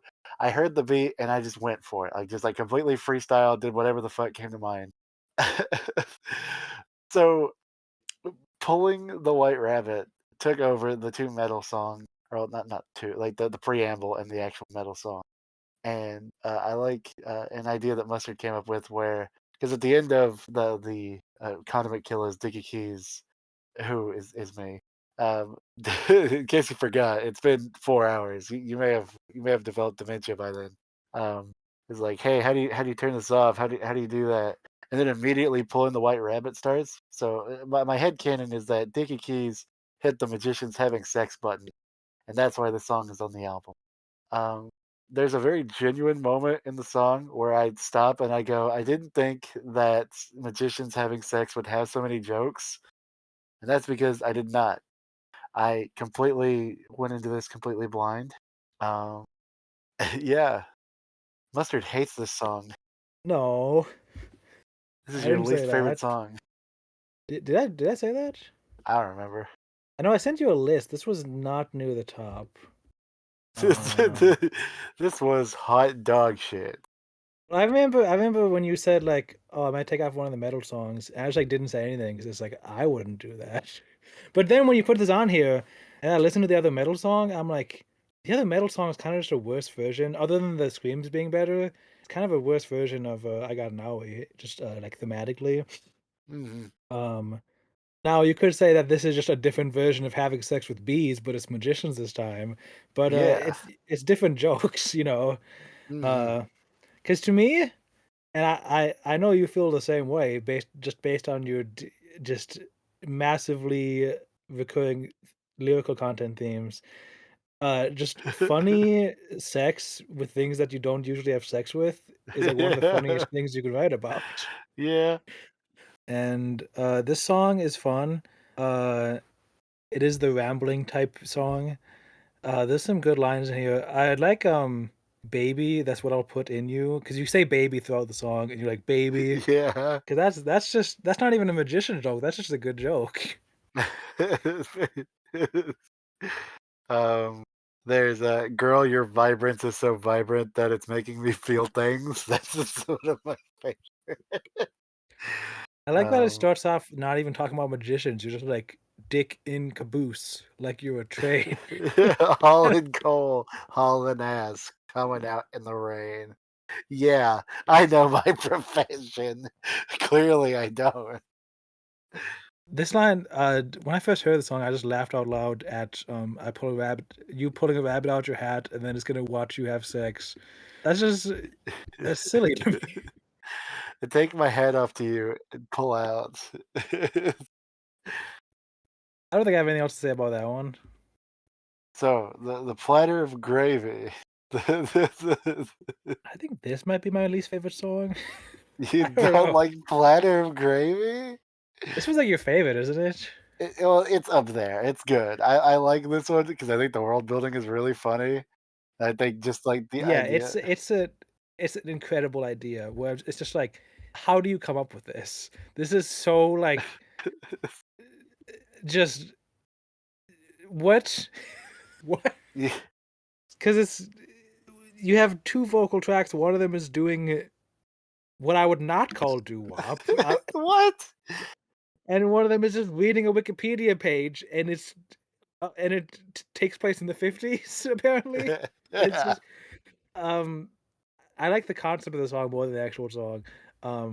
It's just incredible. But yeah, go on. Well, I I'd always thought because I was like, well, so this song started out as a parody of "She Fucking Hates Me." Originally, the song where it What? was going to be another metal song, um, and then another cover song, because that's kind of like how the like album was. So like, oh, it's gonna be the B side where we have kind of the same but a little bit different. So this was originally going to be a parody of "She Fucking Hates Me," but I sucked hot shit. And so I was like, well, if I slow this down, I can make it into like a sludgecore song. But then it turned into like an 8 minute long song, and I was like, this sucks to listen to for 8 minutes. So I scrapped it completely, and I was like, well, I've got to have another song on here. I want to have another song. And so finally, I was like, well, here. I've wanted to either read like a walkthrough or like a Wikipedia article for something. And so I was like, well, I've got this like funny thing where I do like skim it a wah wah wah like horse shit, which is not doo wop apparently. Um, so I was like, well, how can I make that funny? Because nobody's going to listen to a song that's going to be that for like if like it's 4 minutes. I would, but I was like, well, I'll give him a translator, and I'll have a translator who talks with him through the song and tells people what's going on. And so, of course, I was like, well, what I'll do is I'll go on Wikipedia, find a Wikipedia article, and just read it. And so I'd like looked through a couple. One of them was about like aqueducts, and I was like, that's really I don't think that would be funny to rap about for like 4 minutes. So I found the band Tyro. I saw the words "two in the pinata," and I was like, well, this is the song now. And so I staged it as though it was like this is a lost recording that Dickey stole off of a wall and put into his CD player. And now it's being broadcast out. So the whole thing is listed as though it's coming from a dive bar. And Smooth Keys and Greg Minotaur are both are a duo for Smooth Keys was murdered. by a car. I, I like how I don't know if like this was kind of like the intended read of it, but I like how the song takes place in 1954. But you're reading a Wikipedia page and talking about like 90s events, and it kind of is reminiscent of like an actual prophet. Like, 'cause this is how you would have like these like religious fanatics like back in the day, like just speaking in tongues and saying nonsense and then saying like this is actually the future. I have this is word from God. And it kind of has to me that's kind of what it feels like. Where like Smooth Keys is just speaking nonsense, but then his translator here is giving you the he's like treating him like a prophet. He's like this is what he's saying, and it's about the future. It's about Tyro, the band Tyro or Toe Nut. I don't know. I had never thought about it like that, but that's a really like good interpretation there. I like that a lot. Stealing Well, yeah, that. because in your interpretation of what you've created here, is that actually what Smooth Keys is saying, or is Greg Minotaur just a complete scam artist here? I like to think that Greg Minotaur is a scam artist. Smooth Keys is like actually singing his heart out about something like really sweet, like Love Lost or something. So you think Smooth Keys does he there is a translation, but Greg Minotaur is just getting it wrong. Yeah, yeah. I think he has not read his Skibbity Wah book. Okay, I like that. I really like the parts in the song where they're interacting with each other. Like there's just parts where like you're reading the Wikipedia page and then you like stutter. You're like vocist? No, no, you didn't mean vocist. You meant oh vocalist. That makes sense. Thank you. Like you just you're really good at this improvisation where you just take this and you turn it into part of the world. And the part where you read the name Elephants Gerald and then you're like that man was not named Elephants. Why was he called that? That's really funny. Why was he called Elephant? I don't know. The when did you come up with the part where he's saying like skippity skip and then Greg Minotaur is like, "What skip ahead? I don't want to skip ahead." Like, was that something you came up off on the spot because you realized the Wikipedia page was too long, or did you have that in Yes. mind when you were Yeah, recording exactly. the? Yeah, I saw that the Okay. beat was about to end, and I was like, oh, fuck, oh shit, okay, skip ahead. It works really well because it was at a part where like he was saying skip skippity skip skip skip. Like it really sounded like Smooth Keys was saying to skip ahead. Like it's well done. I know I said this is maybe my least favorite song on here, but like I like this album a lot. Like I Mhm. have only good things to say about the song. You gotta listen to the whole album. That's just the Yeah. thing. And I have like my abridged version of the album that I'm putting on my Bandcamp where it's like just the songs that I'm on. Because I know a lot of my friends are gonna be like, I'm not listening to an 80-minute long album where half of it's just some you friend rambling for like 5 minutes. And I'm like, oh, but it's really good No, though. but it's So I so have this fucking version. funny. So I'm like, this is the one for like the mushy mustard fans, is this abridged version. But like real fans, they listen to the whole thing because I mixed it. Real fans and people that don't know what the fuck they bought, or people at the record store. Anything else to say about Smooth Keys? No, no, nothing I can think of other than Smooth Keys can rest in peace. I remember when you were making the album, you messaged me like, "Oh yeah, the album's pretty much done. I just I had the idea to do a song about having sex with aliens, so I'm gonna do that now." And and yeah, you were right. So let's go on to I don't know if you have anything to say about the preamble here, but the last song on the album. Don't fuck with aliens. The preamble really, there's not like a lot there for it, other than just like kind of like what I say on it, just being like, oh yeah, like this is like I have been talking for a long time because obviously the fucking this is an 80-minute album. Um, The important part of the preamble is that in universe this following song is live. This is like the person we've been hearing during these preambles. This is a song that you're gonna do right now. This is like yes, this is current day Dickey Keys. This isn't like an old recording. This isn't the greatest. the greatest This is a hits. new. It's like a bonus track on this greatest hits. You've heard all the hits, and then here's The one new song that you Mhm. haven't heard before. Exactly, exactly. And so then it goes into to "Don't Fuck with Aliens," and I had heard, like, a lot of, like, what Mustard had done. I was like, "Oh, I wanna get on the sample game." So, of course, on my song about having sex with aliens, I, find the, like, weirdest porn I can of, like, jerk off instructions or whatever the hell it is, I don't even remember. Or, like, a blue lady is like it's You like you a sent me, like, the MP4 of it because I had to mix the album and you didn't have the actual MP3. And it's just, like, some blue woman saying, like, "We're aliens." It's like a hypnosis video. It wasn't even, like, I just skimmed through it. I don't think there was even any, like, pornographic content. It was just, like, a woman with a blue filter on it talking about, like, how she's an alien. Like, that's all I This is was in the really whole thing. funny. And I was like, "Oh, shit." I should use this because I was like, "Well, I wanna have a song about having sex with aliens." My friend Casey gave me this idea and was like, "Oh, you should make a song about having sex with aliens." I was like, "Yeah, yeah, well, I'll think about it." Hang on, your friend Casey, did they hear the rest of the album before? Yes. So they were like, "Okay, so you have song about having sex with bees, you have song about having sex with magicians, you have a song, freaking that's not enough. We need you need another sex song. There's not enough on here. You have the booty jam, you have the having sex with robots, you There's have so much the sex on this fucking album. The only song not about having sex is about being in the 2nd grade and buttering toast. yeah, anyway, continue.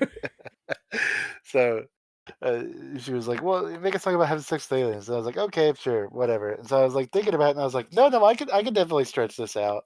So Pixabay, yet again, You shout out sure stretched Pixabay. it out.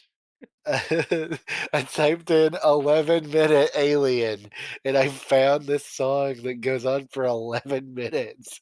And I was like, "We're done." Hang on, so the origin of the song was, "I'm going to make an 11-minute song with having you." Okay, it's because you told me to find the beat. I assume you just found the beat and you were like, "Oh, it's 11-minute beat. I'll just do an 11-minute song." But no, you specifically searched for a beat that's as long as possible. Yeah, yeah, And I love this beat too because it's chaotic and weird, and yeah. it fits the song really well. It's really good. This song is, of course, about having sex with aliens, but I decided to do something a little bit different with it. So I was like, well, Dickie Keys is always about pushing the envelope. He's always, he's been horny in public, he's been horny everywhere else. What if that got him into trouble? Which is kind of what happened on Horny in Public. But this song I wrote, and I was like, well, how will I go about writing this actual track? And so I started kind of like sitting down, and I wrote my like first verse. I was like, oh, it was late at night, never thought I'd feel fright. When the beam hit down from the pitch black sky so bright, pulled my punk ass up from bed. I had no choice, I thought I'd be dead. From there, it should be the case that the aliens are like so obsessed with my dick that they literally start tearing each other's heads off for it. And so that's what the song came to be about. The song was about having like so much great sex that the aliens couldn't handle it anymore. So they all started fighting. Of course, Dickey Keys, ever being the martyr, decides that that's not good. That's no bueno. So he rips his he rips his spacesuit off. Like what's that little bitch ass kid from the Magic School Bus?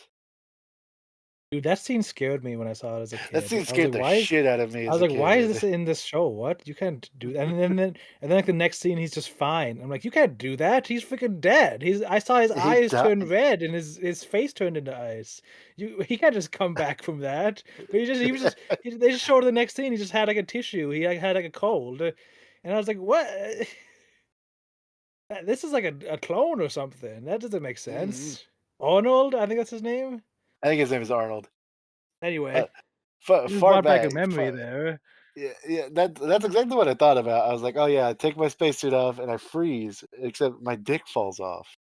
And then because I'm no longer weighted down by my spacesuit and my massive junk, I fly off into space and float there. Oh wait, is that what the canon is? Is that Yeah, because you don't have a snoot or a penis, that's why you float? I don't even think yeah, yeah. That's it. Well, as we know from, the trial of Dickey Keys, you have a massive penis. I forget how you say Penis. it. Wink. With this is I really like this I as a sequel to Subpar because you have Subpar, you're horny in public, you get arrested, and then you're right, this is just an escalation of that same concept. Like, what's bigger than being horny in public? Being horny in space. What's bigger than going to jail, floating off into space with no dick? I'll It's be just it's dickless really keys. it really just brings everything together. And now the next album, I have to do something even more profound, like not talk about sex for 98% of the album. Yeah, I look forward to seeing, if we're gonna have any explanation how he gets out of space. He won't. He'll just be back. Just like Arnold. Just like Just Arnold that's just right. suddenly came back without having any issues. He just had a cold. Yeah, Miss Frizzle was like, "Oh, sorry about all of your bad luck, Arnold." Oh, this was, I mixed and mastered the album. I adjusted, like, how some of the volumes and stuff, but for the most part, I left the track the same, but, at the end, when you're rambling, I, like, added in the background vocal of you going, like, "In the pussy," because that's, like, the Yeah. chorus of and I was like, "This has to be there." Having sex with This it. makes it, like this makes it 20% cooler. It does. I would say it'd be at least 20% cooler. Yeah. So that was my contribution to this track is that I Yeah. added that. You added in the pussy. I only added things to the album when I was like, "This feels like it belongs." Yeah. Like, with the ending of I Got an Owie, I was like, this feels like it belongs here." That's why you're the executive producer. Yeah. This feels like a big culmination of the album too. Not like oh my god, everything is like a callback to it, but like there's just a little bit gay. It's like a reference to like I'm roasting you. There's the fact that there's like background vocals, like background like hype man vocals, where it's like, oh well, that happened on Salt Bitch. There's like little bits and pieces of the whole album kind of like coming together on this final track. When you sent me the message, like, "I'm doing a song about sex with aliens," I was like, "You needed another one?" But no, it's just every time you do this, it's like, yeah, it's perfect. I It's, needed another one because I had to. I had to do it.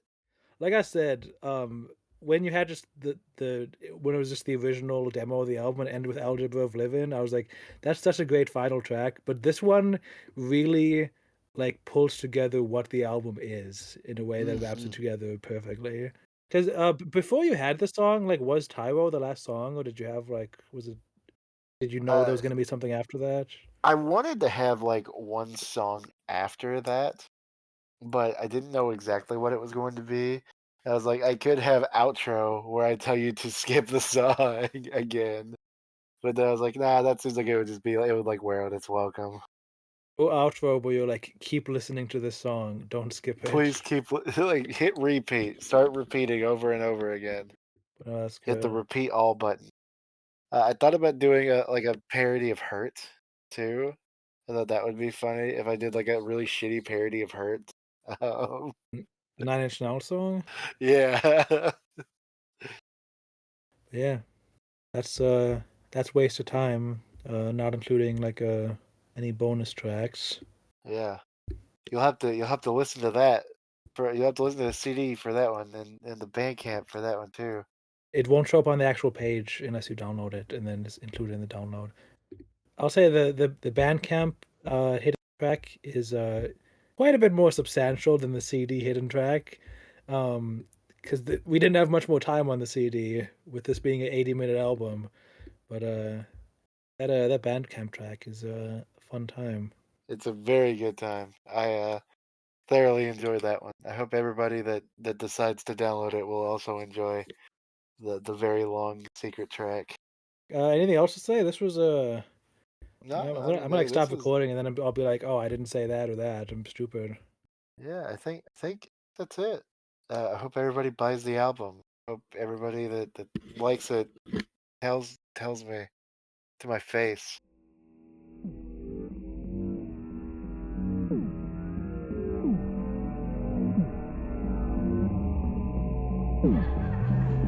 I had a green hair. meat. Yeah. Going for a treat, and my cum was their feast. Was a late night snack run. These bitches from the up, they came from above.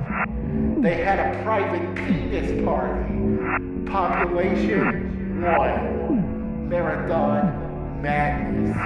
Never once done. I had a Melmakian girl. I ate that bitch's cat. Tongue unfurled, yeah, you know all about that. You got Elf mention. Oh yeah, I forgot. Yeah, there's the Melmakian girl. I don't think I ever watched Elf. I've lost many loads to Alf. Have you? Okay.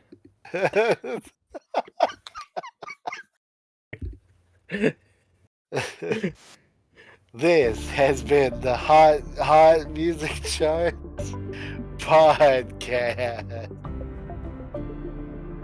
Hot music coming